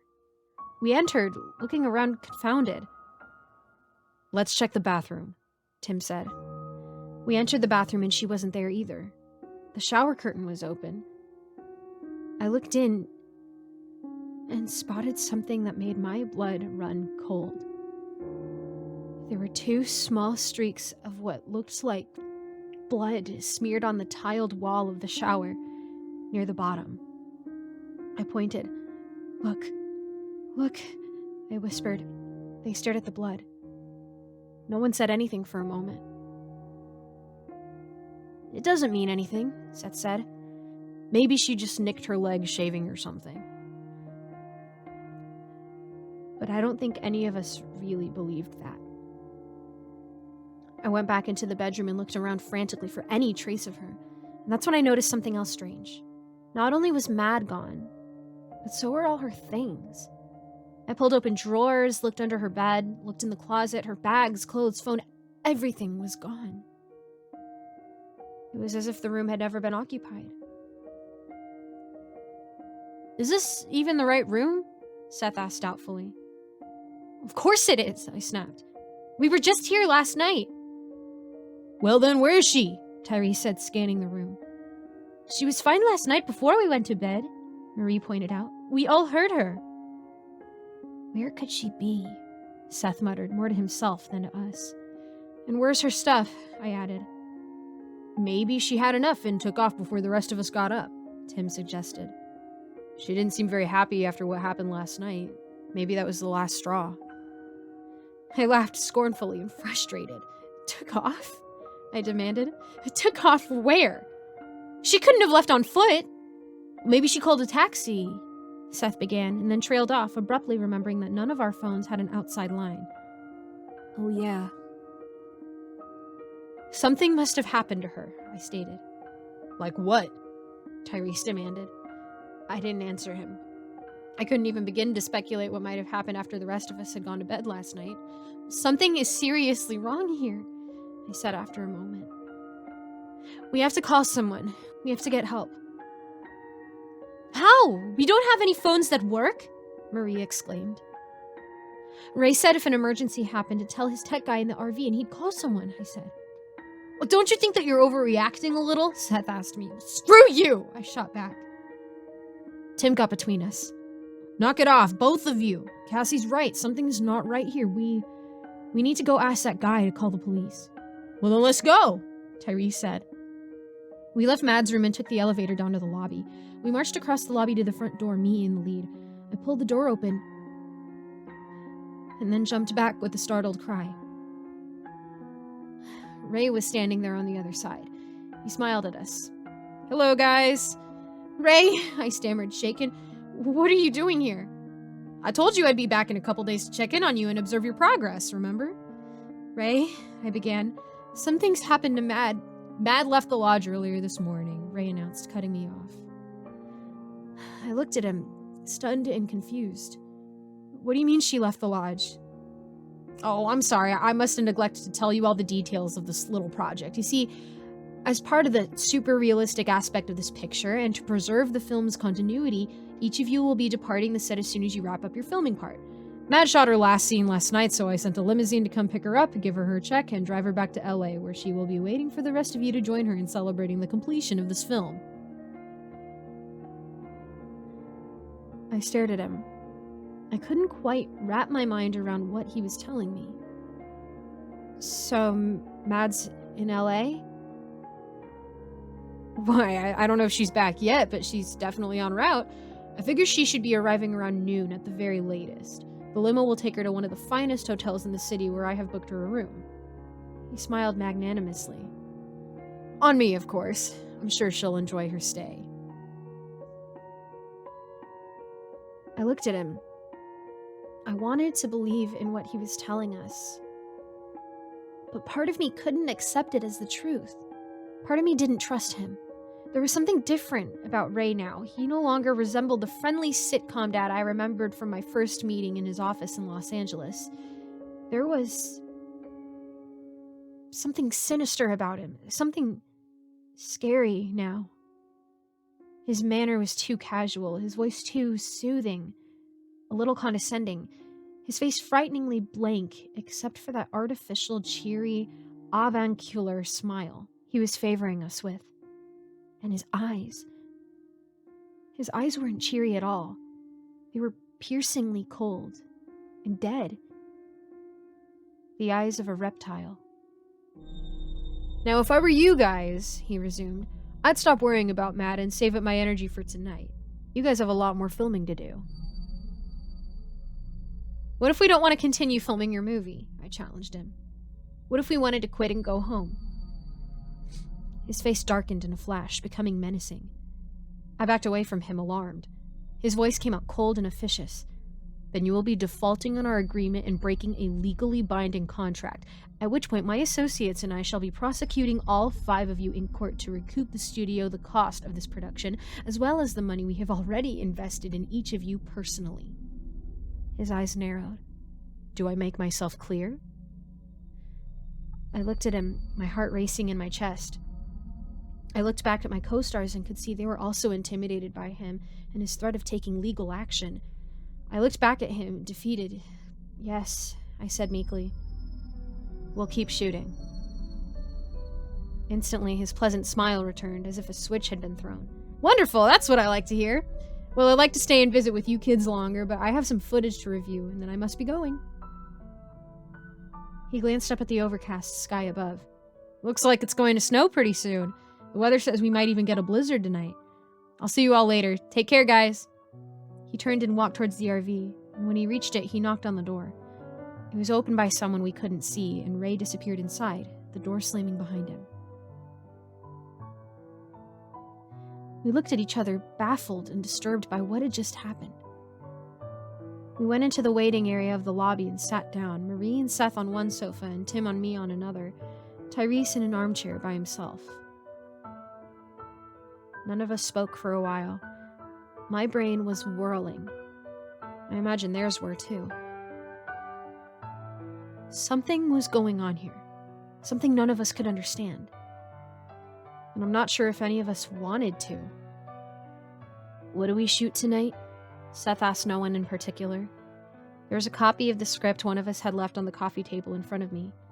I picked it up and turned to the scene following Mad's death. After Mad gets killed, the rest of us go to bed. I turned a couple pages. And then Tyrese and Marie go down to the swimming pool. I turned a page, read the words, and exhaled raggedly with trepidation before finishing. And get killed. We all moaned. Marie and Tyrese exchanged nervous looks. Marie and Seth looked at each other. Marie was scared. Seth took her hand in his and squeezed it reassuringly. It's gonna be okay, he told her, giving her a comforting smile. Marie didn't return his smile. She pulled her hand free and stood up. I'm going to start breakfast, she said flatly and headed for the kitchen. Seth shot up after a moment and followed after her. Tim looked at Tyrese. Want to throw some darts in the lounge? Nah, I gotta rehearse for my big scene tonight, Tyrese answered, looking grim. He got up and went upstairs. Tim looked at me, hopefully. How about it, Cassie? No thanks. I don't feel up to it right now, I told him. He shrugged. I understand. He went to the lounge, and I was alone. I examined the script absently. I stopped. I looked at it more closely. Something was wrong. I got up and went upstairs to my room. I found my copy of the shooting schedule we had each been given and compared it to the screenplay. It didn't add up. According to Ray, we were supposed to be filming this movie over the next 4 to 6 weeks, but the screenplay was only 87 pages long, and including the footage we had shot last night, we were already over 20 pages into it. To clarify, according to the standard rule of filmmaking, each page of the script is roughly equivalent to a minute of screen time, hence 20 pages equals 20 minutes of the movie. At the rate we were filming, we would be done within a week, maybe sooner. What were we supposed to do with the rest of that time? Why was Ray keeping us here that long? I suddenly remembered those files I had seen on the desk in the lounge director's office yesterday next to the ashtray with a half-smoked cigar. I flashed on the cigar that the large Russian man, Ray's distributor, had smoked after we had first arrived at the lodge. I thought I had counted 6 files. 6 files. 6 actors. 6 actors in a secluded location over a mile from civilization, cut off from communication with the outside world. Cut off from help. I felt a chill creep down my back. I wanted to go back into that office and take a look at those files. I remembered Tyrese had used his lockpick to relock the door after we had left. I got up and went to go ask him to go down with me and open it again. I went down the hall to his door, finding it half open. I was about to knock to announce my presence, but I froze. Tyrese was talking to someone, but I could only hear his side of the conversation. I realized he was talking on a phone to someone, but all the phones Ray had given us had been disabled. I peered carefully into his room. Tyrese was standing with his back to me. He was holding a phone to his ear, a different phone than the ones we had been supplied to shoot the film on. He must have snuck it in when we arrived. I eavesdropped on what he was saying. Yeah, they took her all right. Yeah, not a trace of her left. I think the others might suspect something's going on, but they can't be sure. I think they're going along with it. Yeah, that French chick and me, we're doing that tonight. Yeah, tonight. Let's do it then. He hung up and put away his phone. He started to turn around and I quickly ducked back and crept as quietly as I could back to my room, closing my door as quietly as possible. I sat on my bed. My thoughts were racing. Why did Tyrese have a secret phone? And who had he been talking to? And what had they been talking about? Yeah, tonight, let's do it then. What do they mean? What did they plan on doing tonight, whoever they were? I didn't know what to do or who I could tell. I wasn't sure who I could trust anymore.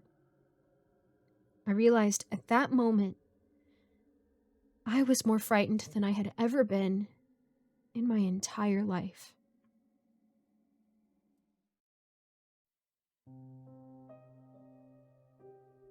The sky began to darken ominously with thick, gray clouds around noon, and the wind started to pick up. It began to snow around too, light flurries at first, and then steadily increasing to thick, white particles that seemed to come down in sheets and blot out the world that lay beyond the lodge. We remembered what Ray had said about a possible blizzard. We wished we had a radio so we could listen to a weather forecast. By 5, there were mounds of snow outside 2 feet thick in places, and it showed no sign of relenting anytime soon. We watched it come down from the windows, the strengthening winds blowing the snow around in swirls and sheets and giving the appearance that the snow was coming down sideways. If we weren't stranded here before, we definitely were now. We ate our meals quietly, not making conversation, painfully aware of Mad's empty seat beside us. We listened to the wind shrieking outside the lodge, an eerie sound like tortured ghosts blowing so forcefully around it we could hear the structure groan. The lights flickered a couple of times and we wondered if it might knock out the electricity. Tyrese sat across from me. I watched him warily, suspiciously, whenever he wasn't looking. Was he somehow involved in whatever was going on? Was he maybe in cahoots with Ray and whoever it was that had done whatever they did to Mad? We decided to go ahead and continue filming. It probably sounds stupid, even crazy to you after what happened to Mad, but honestly, we didn't know what else to do. And really, there wasn't anything we could do. We were trapped here in a snowstorm with no way to call for help. And Ray was right.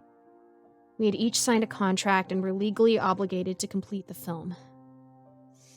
I think probably we were all still in denial over how dire our situation was, and were downplaying the danger to ourselves.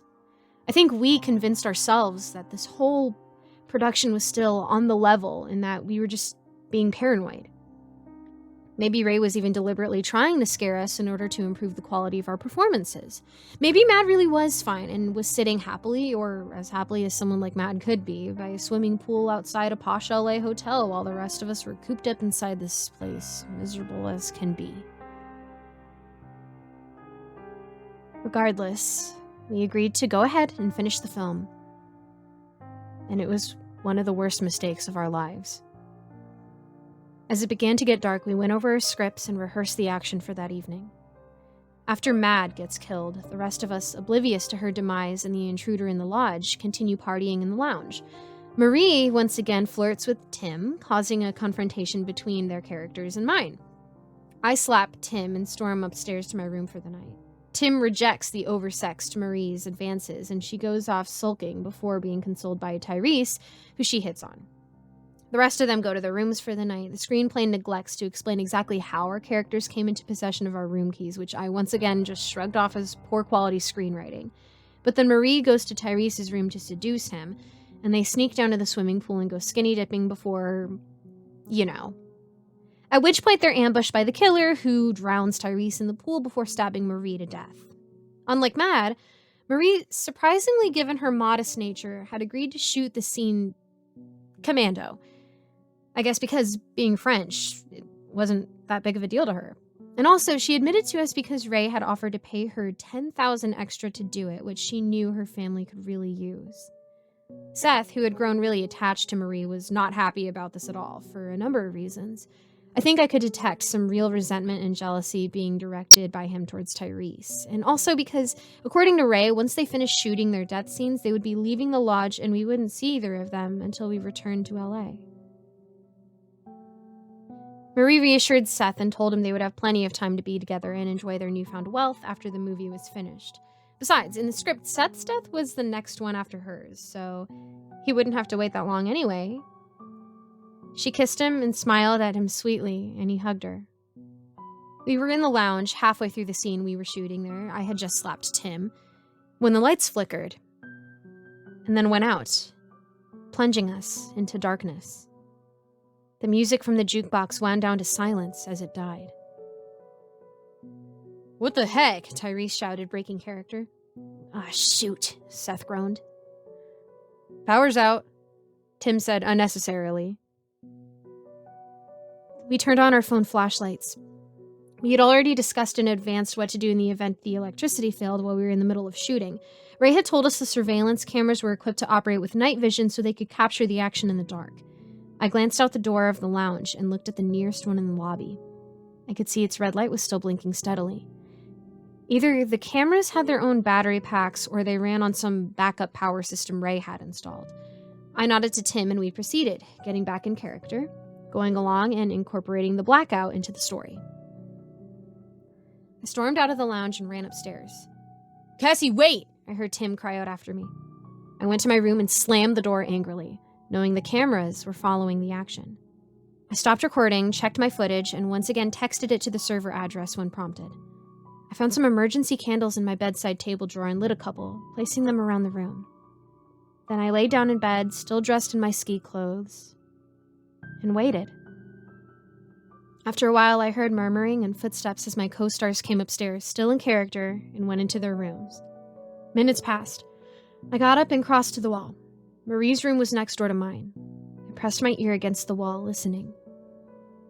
Faintly, I could hear her moving around, getting changed, preparing for her scene when her character goes to seduce Tyrese's character. I heard her open her door and leave. I went to the door. There was a spy hole at the top of it, and I peered through it.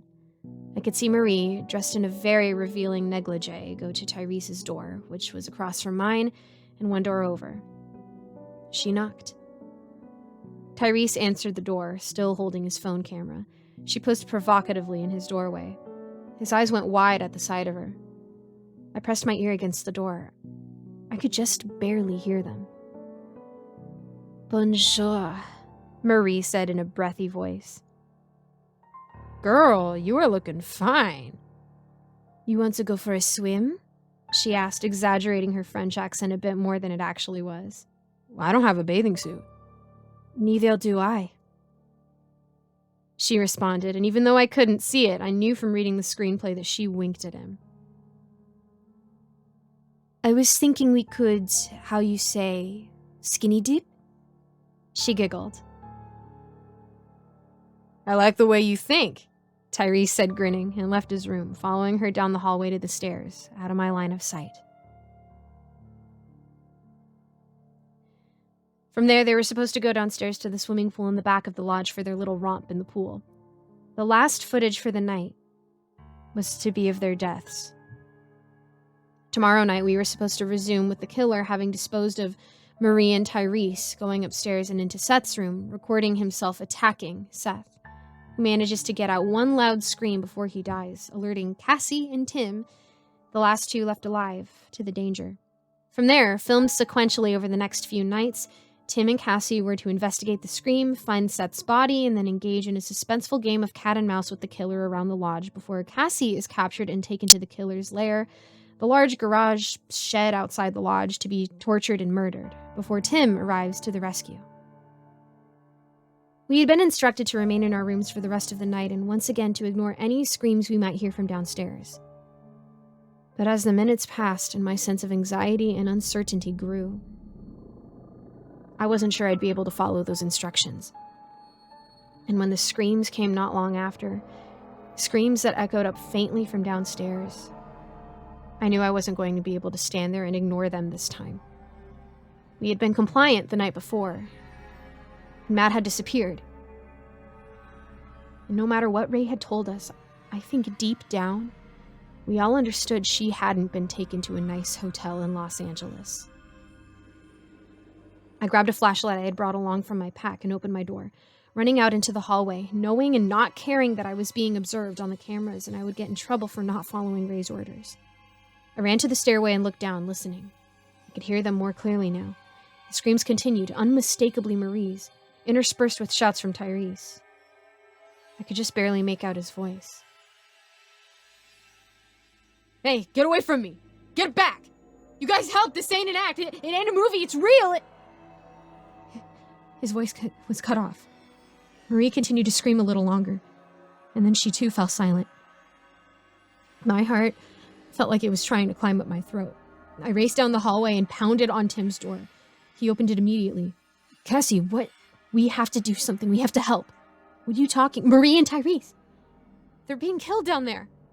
Relax. They're just filming their scene. No, they're not, I screamed. Don't you understand? Something's going on here. We're not making a movie. It's all really happening. I was almost hysterical. He looked at me worried, seeing how terrified I was, and nodded. Okay, let's go check it out. Seth, drawn by the commotion, opened his door. Hey, what are you guys doing? You're not supposed to ruin the scene. It's not a scene, Seth, Tim told him, his face and voice grave. Cassie thinks something's really happening down there to Tyrese and Marie. We're gonna go help them. The color drained from Seth's face. I could tell he was concerned about Marie. I'm coming too. We went downstairs, me leading the way through the dark with my flashlight. Seth and Tim had their phone lights on. We went down the corridor next to the dining room, past the gift shop, and came to the door that led into the indoor swimming pool next to the showers and changing rooms. I pushed it open, and we went inside and looked around. It was dead silent. I aimed my flashlight around. The beam picked out Tyrese's clothes scattered all over the wooden floor, then Marie's negligee and bra. I shined the flashlight over the pool itself, and the beam centered on something. I felt horror clutch my chest in a steel grip. Oh my God, I said in a moan. Tyrese was floating face down in the water, motionless.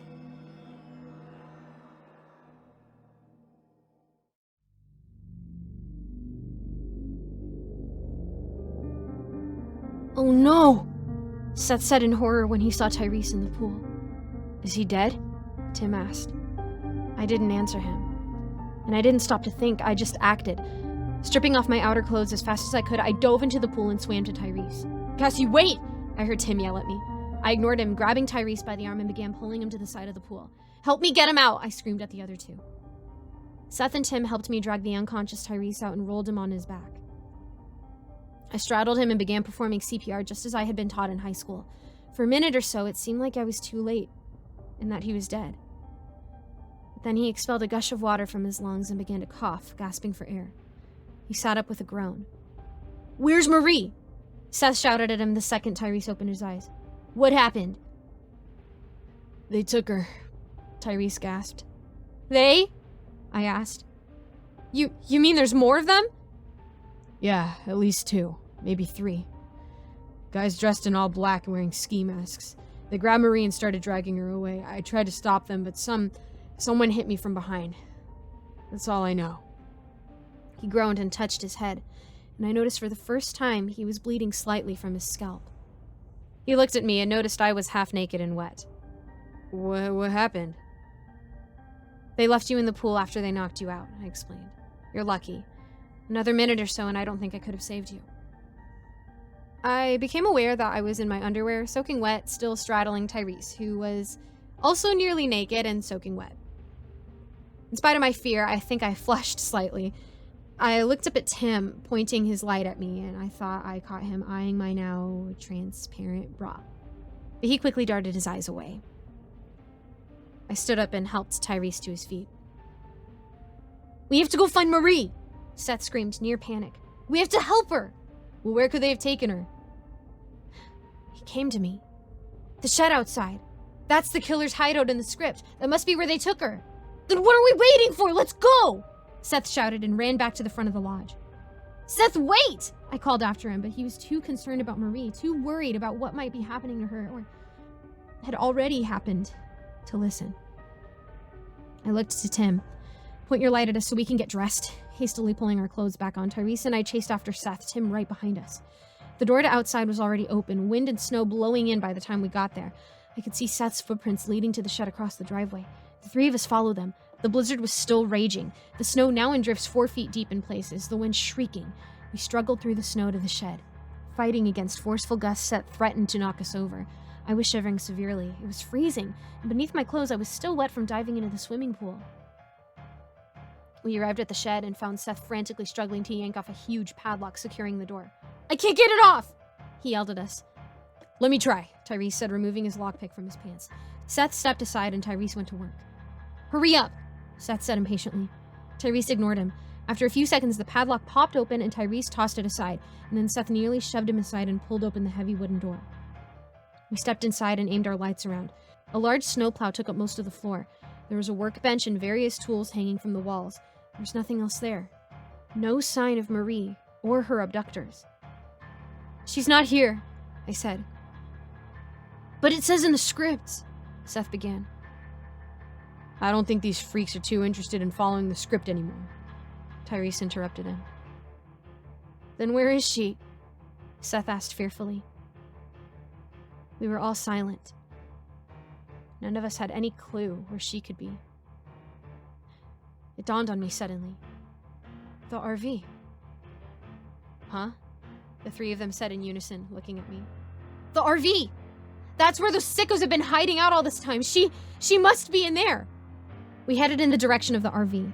Again, it probably seems like we were doing something incredibly stupid to you, unarmed and about to burst in and possibly confront at least 2 or more dangerous strangers who had kidnapped our friend and attempted to kill one of us, and it probably was stupid, but we weren't thinking clearly, and we were desperate to save Marie. The RV was surrounded by several huge drifts of snow, the windows dark. We went around the side of the door and Tim tried the knob. It turned and he opened the door. He stepped in and we followed behind him. The inside of the RV was pitch black, and it stank. A funky smell that was a combination of body odor and stale sweat. The smell of a place that had been inhabited for a while by someone not too big on regular bathing. We shined our lights around the dark interior. The RV looked much bigger on the inside than it appeared outside. There was a small table that folded down from the wall. Its surface was covered with open cans of half-eaten food, an ashtray overflowing with crushed cigarette butts, several empty beer bottles. There were several small, unmade beds and a cubicle housing a toilet and sink. The only sound was our breathing and the wind howling outside. "Hey!" Seth exclaimed. "What's that?" He had noticed something in the rear of the RV, a faint, greenish glow. We made our way back there, moving cautiously. "Be careful," I whispered. We went to the back of the RV and just stared, dumbstruck. The rear of the RV resembled the inside of a surveillance van from a cop movie or a police procedural show. There was a desk with 2 laptops on it, both open, and above it, mounted on the wall, were 16 TV monitors, their screens tinted green with night vision. Each of them gave a different perspective of the interior of the lodge, the lobby, dining room, swimming pool, second-floor hallway. I realized these monitors were linked up to the cameras inside. One even gave a view of the lounge, which was strange, because I didn't recall seeing a camera in there. I reached up and pushed a button under one monitor, showing the second-floor hallway, changing the channel, and a different perspective popped up. This one shocked me. It was a view of my bedroom. I recognized it immediately. I pushed a button under a different monitor and the view switched to my personal bathroom. I pushed more buttons and views of 2 other bedrooms and their bathrooms appeared. One appeared to be vacant, the bed neatly made, although I had a good idea of whose it was. We'd been in the room earlier that morning. The other room had a girl's clothes scattered on the bed and the floor. I recognized those clothes. The clothes Marie had been wearing earlier. Holy, Tim hissed. There must be hidden cameras in all the girls' rooms, I stated. I remembered Ray promising us that none of our rooms would have cameras in them to respect our privacy. I felt sick. Those sickos had been spying on us all this time, watching us bathe and change, and in Mad's case, have a very intimate exchange with Tyrese. They violated our personal space. Then I looked down at the 2 laptops, really noticing them for the first time. They were both off. I turned on the one on the left. The desktop screen appeared. It was blank except for a single file icon marked vid #31172/night3/funw.mad.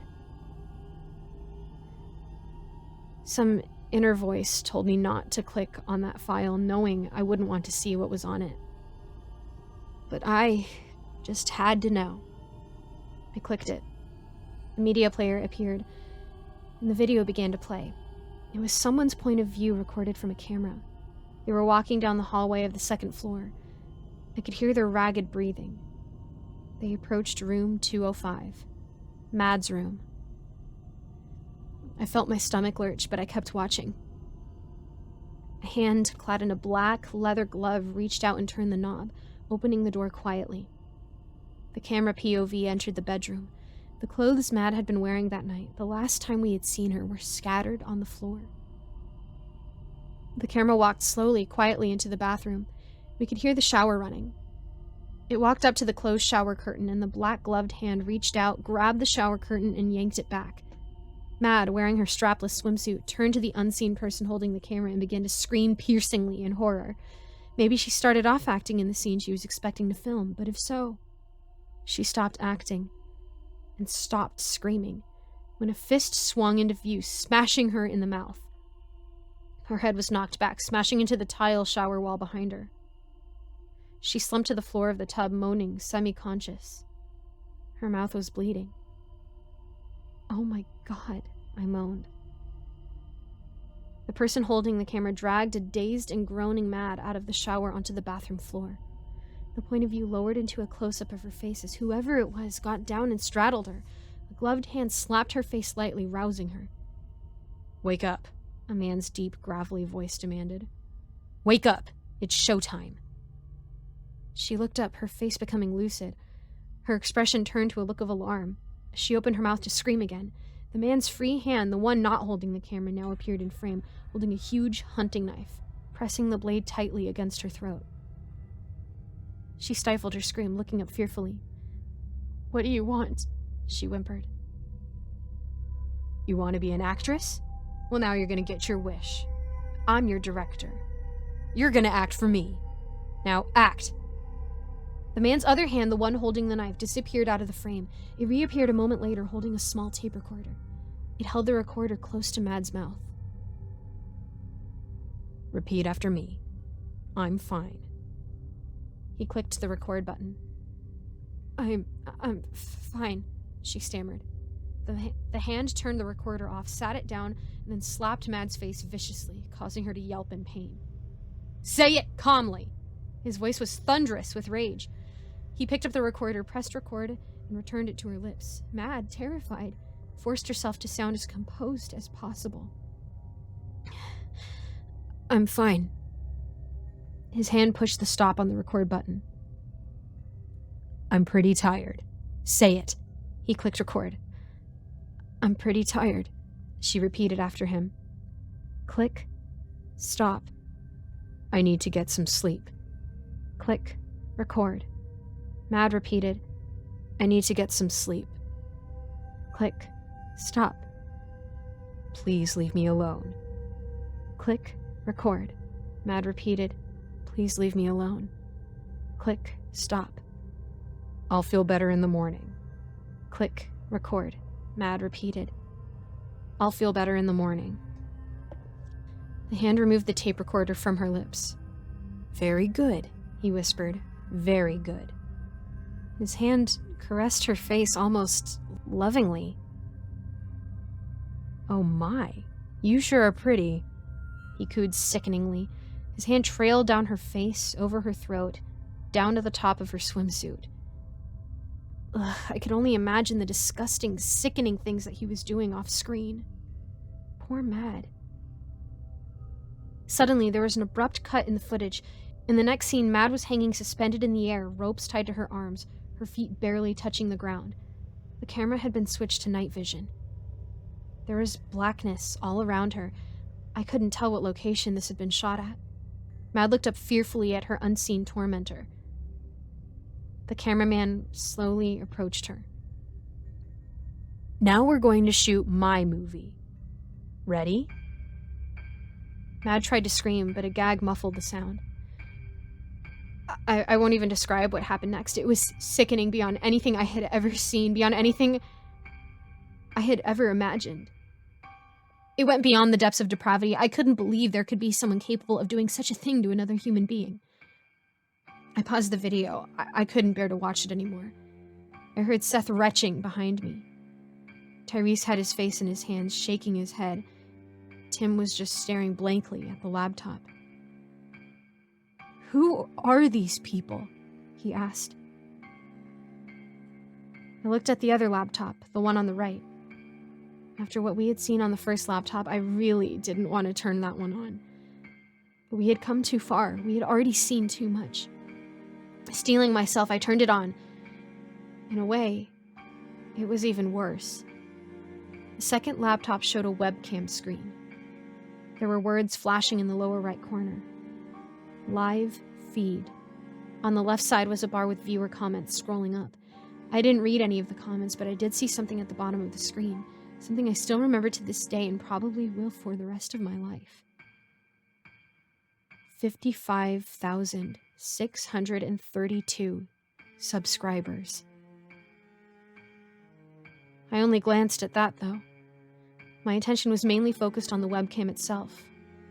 The girl was hanging suspended from ropes, feet barely touching the floor, gagged. Seth, peering over my shoulder, saw her too. His voice was filled with alarm and horror. No!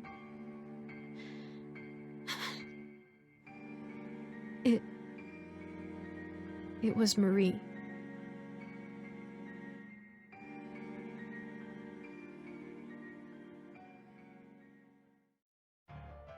Marie! Seth screamed her name and turned to bolt blindly out of the RV. Tyrese restrained him. Wait, Seth. Let me go! Listen to me. They're gonna kill her! Seth fought back wildly. We don't even know where she is! Tyrese shouted at him. We can't help her till we know where to go! I was staring at the webcam. Marie raised her head and looking at the camera pleadingly, tears in her eyes. There was no one else in the shot with her, and the camera view was static, leading me to believe it might be mounted on a tripod. I thought I spotted something behind her and leaned closer, squinting. In the darkness behind Marie, I could just barely discern a huge, bulky, rectangular shape. It was familiar somehow. It almost looked like... Guys! I called out. Come look at this.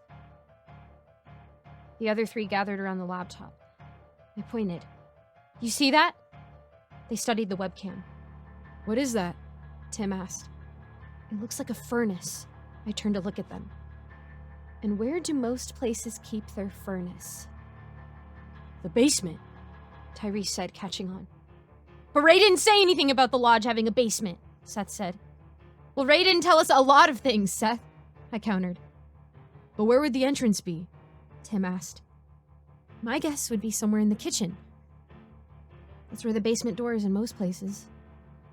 Well, let's go then, hurry, he replied. We left the RV and headed back to the lodge, moving as fast as we could through the snowstorm. When we got to the front entrance, Tim stopped and began looking frantically around. Hey, where'd Tyrese go? Me and Seth looked around. Tyrese was nowhere in sight. Tyrese? Seth shouted, his voice lost in the howling wind. There was no answer. What on earth happened to him? I asked. Oh no, Tim said grimly. they must have gotten him. I looked around again, but it was like he had vanished into thin air. I looked at the tracks we had made in the snow on our way back from the RV. There were only 3 pairs. Maybe he's still in the RV, I said, and started back in that direction. There's no time, Tim shouted. We have to save Marie, come on! He was right. With a last glance back, I followed him and Seth back inside. We entered and made a beeline for the kitchen. None of us had really spent much time exploring it before. It was this huge room with industrial-sized stainless steel appliances. We looked around. There were 2 side-by-side steel doors on one wall. I opened the first. It was a huge walk-in freezer. I shut it and tried the next door. It led to a large pantry stocked with a lot of dry and canned food. I started to close it, and then paused, spotting something half hidden in the rear behind the stack of boxes. I entered for a closer look. There was a wooden door in the back wall. I opened it and found myself looking at a stairway leading down into the blackness. I closed it and went back into the kitchen. Guys, I found it! I led them into the pantry and showed them the door. Let's go! Seth said, starting forward. Wait a minute, I said, stopping him. We can't just go down there unarmed. We began looking around for anything that would serve as a suitable weapon. Seth spotted a glassed-in firebox on the wall with a huge fire axe inside. He kicked the glass in and removed the axe. I selected a huge butcher knife from a knife stand on the counter. Tim grabbed a meat cleaver. We entered the pantry and went to the door in the back. I exchanged nervous, scared looks with the other 2. Tim nodded to me. I grasped the knob and turned it. I opened the door. We looked down at the stairs descending into the dark. I aimed my flashlight and we started down. When we got to the bottom, I aimed my flashlight around. We listened, but it was dead silent. All we could hear was our own breathing. Hey, Tim whispered. Listen. Do you hear something? I listened. I could hear a soft, steady trickling sound, like water from a faucet cracked open slightly. It seemed to be coming from the right of us. We turned in that direction. I shined my light, and we saw what was making that sound. 20 feet away was Marie. We were too late to save her. She hung limply from the ropes tied around her wrists. Her head hung back over her shoulders. Her throat had been slit, and she'd been disemboweled. The trickling sound was her blood running down her body onto the basement floor. A large man clad entirely in black, a ski mask over his head, was standing before her, his back to us, doing something that at first I couldn't understand.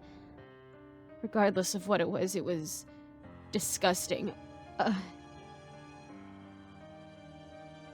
Seth broke the silence. He wailed a soul-rending sound of pure anguish. The large man stopped what he was doing and spun around to face us. He wore night vision goggles over his eyes. He reached for a bloody knife on a table next to him. In a blind rage, Seth charged at him, raising the axe. He swung the axe at the man's reaching arm, breaking it. The man yelled in pain, and Seth swung the axe again, burying it deep into the man's chest. The man groaned and fell backwards, the axe still protruding from his chest. Seth stepped over him and went to Marie. He was whimpering and moaning. He reached out and gently touched her face. And then he lowered his head. His shoulders were hitching convulsively. I could hear him sobbing. After what seemed like an eternity, he stopped crying. Seth turned around and looked down at the dead man on the ground. His tear-streaked face was a cold mask of fury. He was shaking, and then he cursed the man.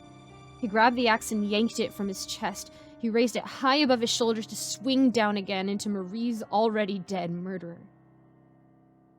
Behind him, a second large, black-clad, ski mask-wearing man in night vision goggles appeared from the shadows holding a knife of his own. "Seth, look out!" It was already too late. The second masked man grabbed Seth by the hair and pulled his head back. He shoved the blade of the knife through Seth's right cheek, and the tip came out of his left cheek. And then the man yanked the blade forward through Seth's mouth, slicing both cheeks open. Blood gushed from Seth's hideously extended mouth. He emitted a gurgling sound. He dropped the axe, and it clattered to the ground. The man swiped the blade across Seth's midsection, slicing through his sweater and the flesh beneath it. Seth's intestines spilled from the gash and fell onto the floor with a plop. My paralysis broke.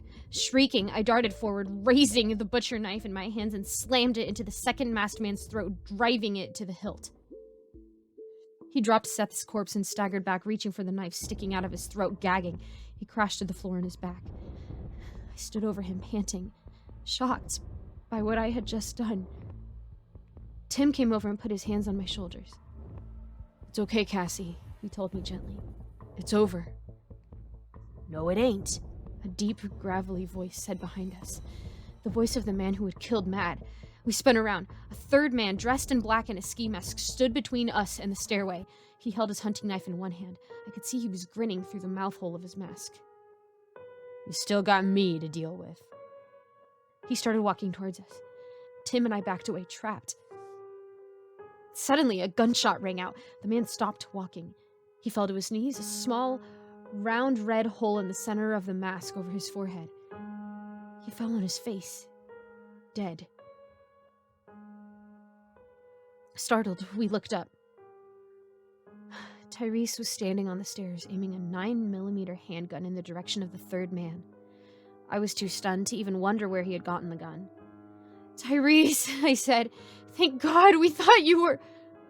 I stopped, because Tyrese had changed the angle of his gun, now aiming it in my direction. I froze.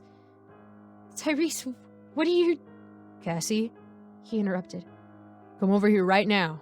Come to me." I stared at him, feeling my heart sink.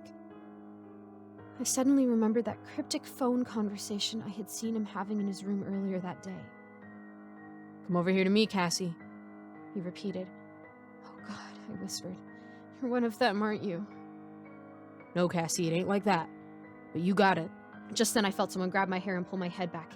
I felt cold, hard, sharp steel pressed against my throat. I realized at that second that Tyrese hadn't been aiming the gun at me. He'd been aiming it at the person standing behind me. "Drop the gun," Tim demanded in a cold, threatening voice I had never heard him use before. "Tim?" I began. "What are you..." "Shut up," he shouted in my ear and then said to Tyrese, "Drop the gun or else you're gonna watch her bleed out right in front of you." "Let her go, Tim," Tyrese ordered. "It's over and you know it." "You think I'm joking?" Tim said, and to prove his point, he dragged the blade slightly over my throat, breaking skin. I felt blood trickle down. I shrieked. "You have 3 seconds. 1, 2, 3. No!" Tyrese yelled. "Don't. I'll do it." "You win, Tim." He lowered his gun and placed it on the floor. "Now kick it over to me," Tim commanded. Tyrese did, the gun skidding across the floor, stopping at our feet, keeping the knife pressed to my throat. Tim reached down with his free hand and retrieved the pistol. He aimed it at Tyrese, who raised his hands over his head in surrender.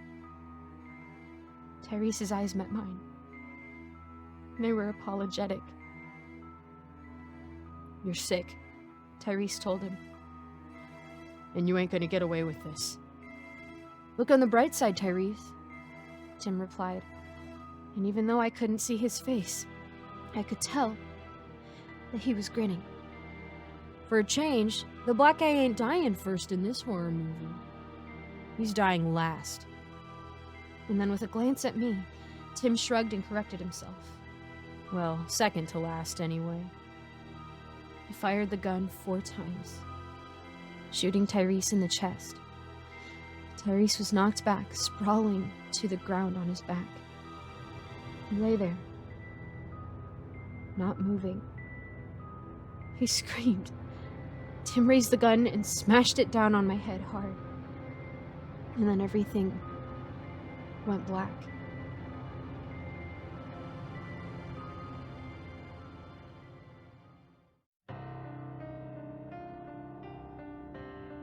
I came to, groaning.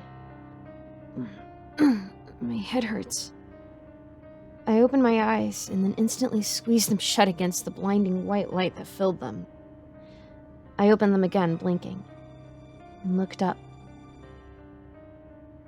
Ropes had been tied around my wrists. They led up to an overhead support beam above me. I looked down. I was hanging from the ceiling, my feet just barely touching the floor. I looked around. Stage lights hooked to portable generators had been erected on either side of me, bathing me in a circle of light. I was still in the basement. I could see Tyrese's body still lying where he had fallen beside the stairway. Before me stood a camera on a tripod. Its red light was blinking. Faintly, from somewhere close by, I could hear a steady scrape sound. Oh good, you're awake. A voice said from the blackness beyond the periphery of light. Tim stepped into view, grinning. He no longer resembled the cute, sweet teen heartthrob I had come to know and trust over the last month.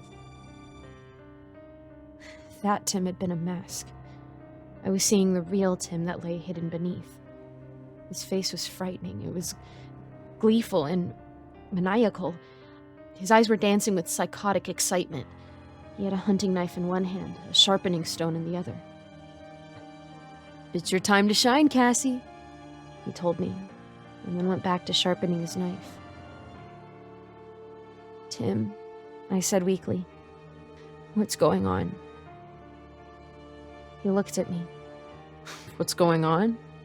This is the moment you've been waiting for, your big break in showbiz. Your 15 minutes are about to begin. Why are you doing this? I asked with a whimper. He seemed to ponder that question, stroking his chin thoughtfully. Why am I doing this? He began to pace back and forth. He cast a glance at me.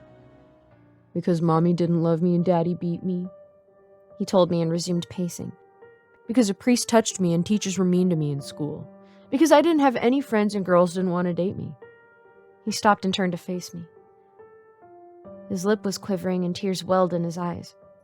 Because society turned its back on me and no one ever gave me a chance to have a normal life. He said in a mock voice and put his head in his hands, emitting several theatrical sobs. He stopped abruptly and looked at me, laughing, wiping away his fake tears. Multiple choice answer, Cassie. Go on, take your pick. Which explanation do you think best suits me? His face suddenly darkened, becoming serious. His eyes blazed. I'm doing this because I like to do this. He seethed. In fact, I love to do this. I guess you could say it's my true calling. You're insane, Tim, I said. He laughed. You sound just like all those psychiatrists I had to deal with. Oh, by the way, that whole sob story I fed you about my mom walking out on me and my dad being a mean drunk? He kept his hand around his mouth and whispered as if letting me in on a secret. That was all bullcrap. Well, some of it anyway. I mean, technically my mom did disappear after I slit her throat and dumped her body in the river, but hey, she shouldn't have threatened to send me back to reform school. And my dad, well, he really was a worthless drunk, but he didn't beat me. He didn't die of liver failure either. Unless he count the 2 loads of double-aught buckshot I fired into his guts. You don't have to do this, I pleaded. It was all I could think to say. Tim rolled his eyes, annoyed. Why is it in movies whenever someone is about to be killed, they always tell the person about to kill them, you don't have to do this? I never did get that. That make any sense to you? Do you seriously think someone like me feels like they don't have a choice? You're insane, I spat at him. Hey, he said in a mock-hurt tone. That's not fair. You should be thanking me for this opportunity. Because of me, you're going to be remembered as a star. What are you talking about? I demanded. Ray let me pick you out myself to star in this little flick. I selected your headshot personally. It was really quite generous of him. Plus, he's going to let me do the honors. You see, you've been the centerpiece of this show all along. The leading lady. The others were just the supporting cast. The warm-up to the main event. And you owe it all to me. He walked up to me. I thrashed around, but I was trapped. He placed the edge of the knife against my cheek. I trembled. He lowered the knife and traced the blade along the top of my chest. You know, he said, you have a really cute figure, Cassie. I noticed it when you jumped into the pool to save Tyrese. He drew the blade across my skin, cutting me. It's a shame I'm gonna have to cut it up. He looked me in the eye and leaned in close as if about to kiss me. It's gonna be one hell of a rap party, he hissed. I spat in his face. His face contorted with rage, and he snarled and drew back the knife to strike. I screamed. Enough, a voice demanded from the dark. We both looked. Ray stepped into view. He glared at Tim. Not yet, he told him. Tim whined like a child. But you said I could. And you will, but not until I finish talking to her. Tim glared at me and then stalked off out of sight. Ray looked at me. I told you I'd be back, Cassie. I really must commend you for your stellar performance. Even if you did go off script near the end, I did tell you all to feel free to improvise. It really sped up the action, really took the story in an entirely new direction. Ray, what is all this? You still don't know? I thought I explained this production to you in detail in our first meeting. This is the wave of the future, Cassie, a new breed of horror film. Super realism, and live action to boot. You and your friends have proved to be quite popular with my subscribers.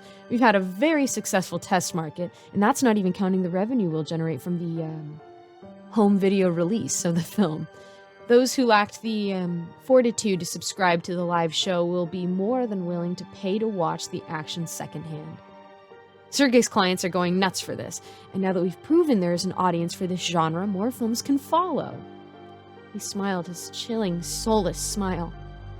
I guess you could say we're going to make a killing with this. Get it? You'll never get away with this, I said defiantly. I felt a sudden urge of hope.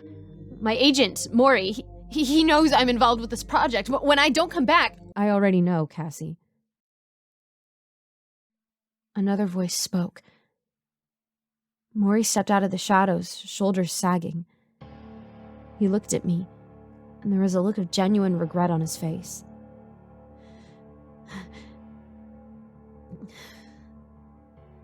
My heart plummeted. My last trace of hope vanished. Maury? I whispered.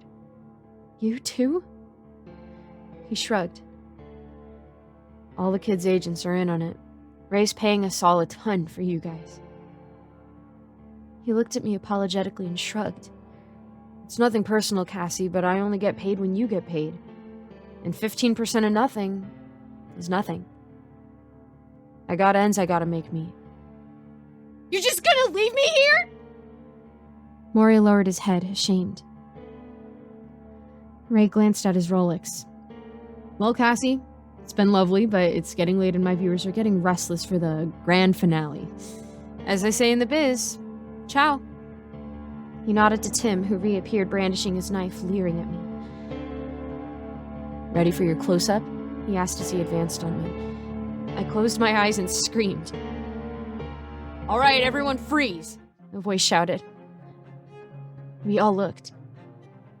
Tyrese, no longer dead, was standing, aiming a small revolver. One of his pant cuffs was hiked up, revealing an empty ankle holster. LAPD, get away from the girl and raise your hands, all of you. Ray and Maury complied fearfully, but Tim looked back defiantly. No! He screamed shrilly. She's mine, Ray promised me! He turned back to me and raised the knife, and I screamed again. A single gunshot rang out, and Tim, eyes open in shock, slumped to the floor. A bullet hole in the side of his head, just above his right ear. Tyrese aimed the gun back on Ray and Maury. Either of you want to join him? Make one move.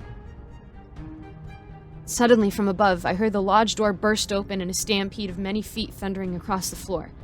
A team of men in SWAT combat gear carrying automatic rifles stormed down into the basement.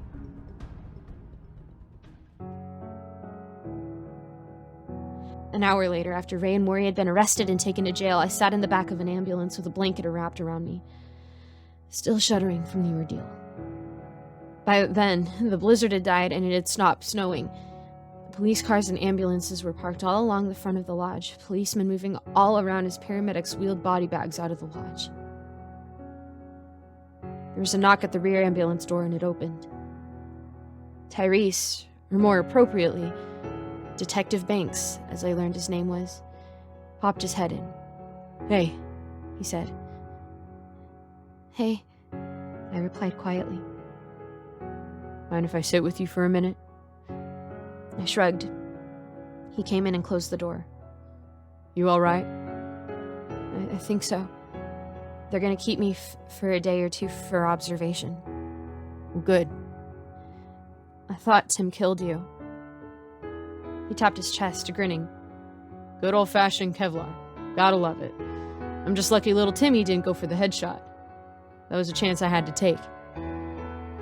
So that's what you were doing when you disappeared? Yeah, and getting my guns. So you're a cop? Yep. Been on the force 6 years. He was silent for a moment. I should have said something sooner, but I didn't want to blow my cover. Well, you saved my life, so I guess I can't hold it against you, I replied.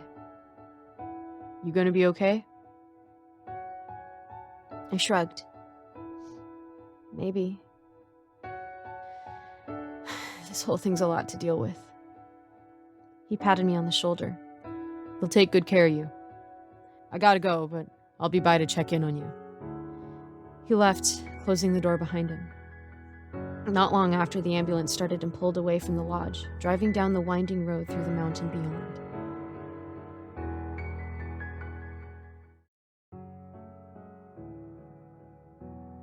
That all happened 3 months ago. I guess I owe all of you some explanation after you've come this far, and to tell you how things turned out. I'm pretty much fine, more or less. I have a small scar on my chest where Tim cut me, but that's about it. Psychologically, the damage was much more severe. I had pretty bad PTSD for the first couple of months after the incident, but I've been receiving counseling and taking medication for it, and I'm a lot better now. Although I still have nightmares. Tyrese, aka Detective Tyrese Banks of the Los Angeles Police Department, came by my hospital room to check in on me a few times, which I appreciated. No, in case you were wondering, we did not wind up as a couple. This doesn't have some bullcrap happy Hollywood ending. Tyrese was actually quite a bit older than he had claimed to be when he signed on for the movie and was divorced with a 5-year-old son. Mad's mutilated body was found in the back of the lodge's basement. She had been tortured horribly before and after her death. The 3 men in ski masks were all known violent criminals. One was even suspected as a serial killer. They were all who Ray had hired for the production, paying them and giving them the opportunity to live out their twisted fantasies before a live audience. Timothy Greenfield, the young man I had come to know and trust and referred to as Tim, had a long history of violent sociopathic behavior and had had numerous run-ins with the law, beginning when he was only 10 and attempted to hurt a 7-year-old girl.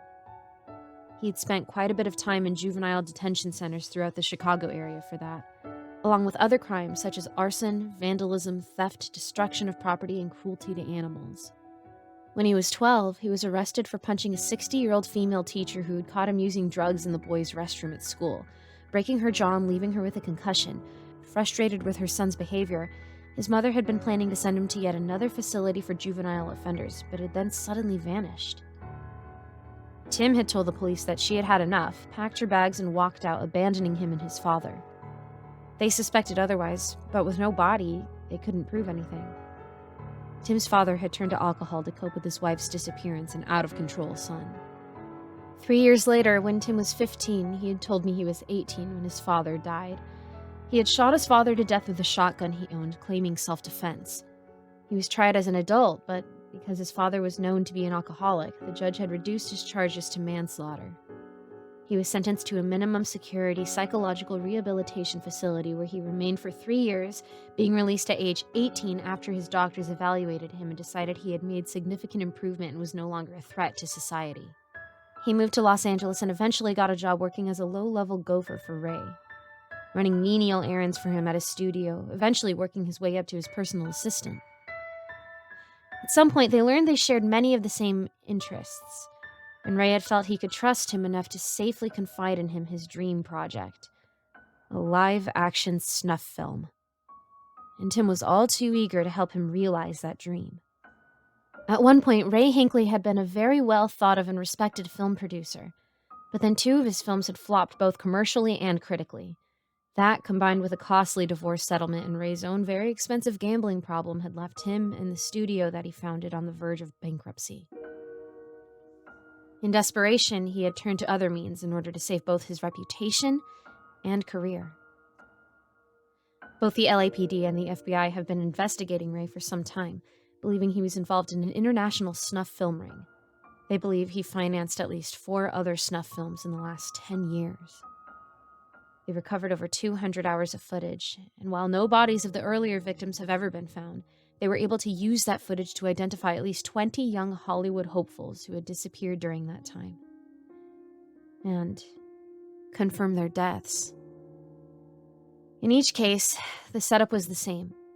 Lure a group of starving, desperate young actors and actresses to a secluded location, a different one each time, under the pretense they would be filming a revolutionary new breed of horror film, record the action on surveillance cameras, and then send in his team of hired psychopaths to kill them one by one, saving the worst fates for the female victims.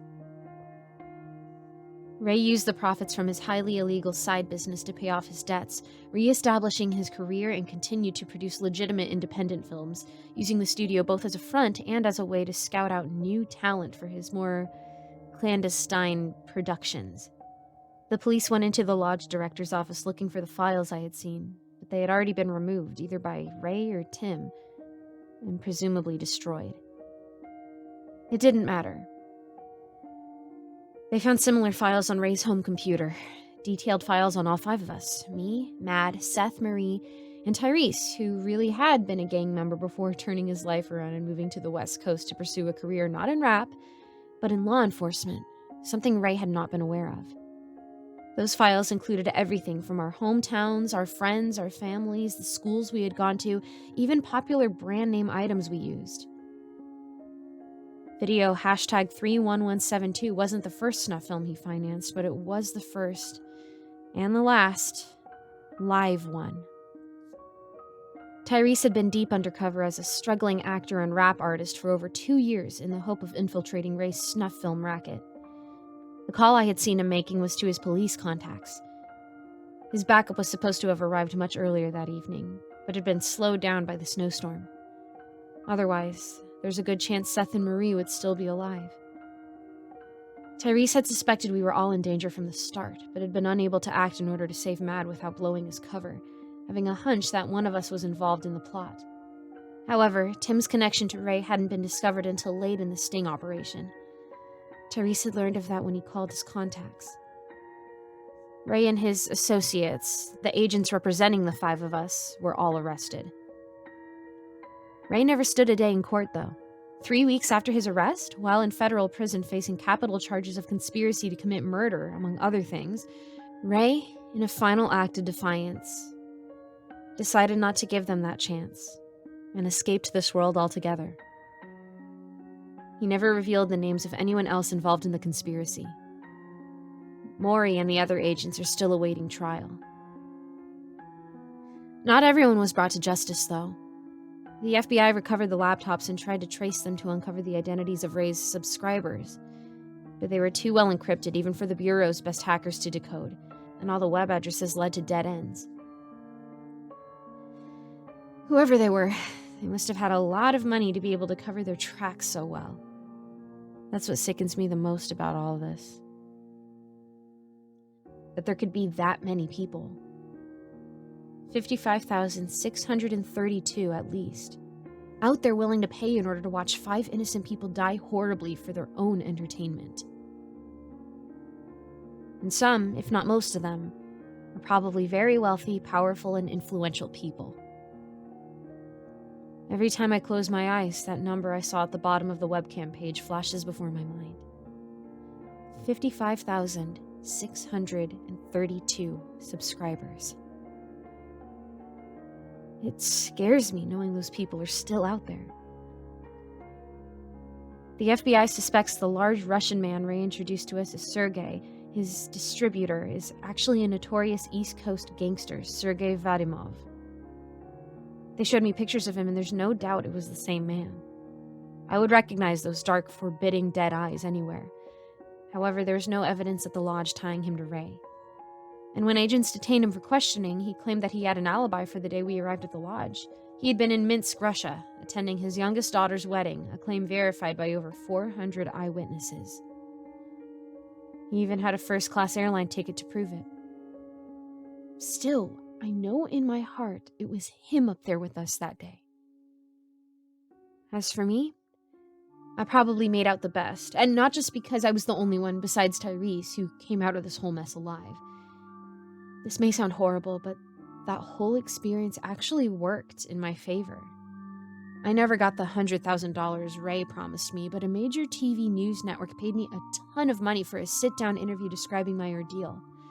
That, plus the hush money Ray's studio paid me not to mention them by name in an effort to distance themselves from their association with him and avoid as much scandal as possible, means I cleaned up quite well financially. I won't have to worry about money again for a long time. I don't plan on going back to acting. Pretty much lost my taste for it after everything that happened. That dream is dead, and maybe it's for the best. I'm actually thinking about moving back home to Missouri and using some of the money to go back to school, maybe become a teacher. And for all you young people with your hopes and dreams of going to LA and becoming the next big thing, please, be careful. Be very careful. There's a very ugly side to Hollywood beneath all the glitz and glamour. Hundreds of young people arrive in Tinseltown every day looking for stardom.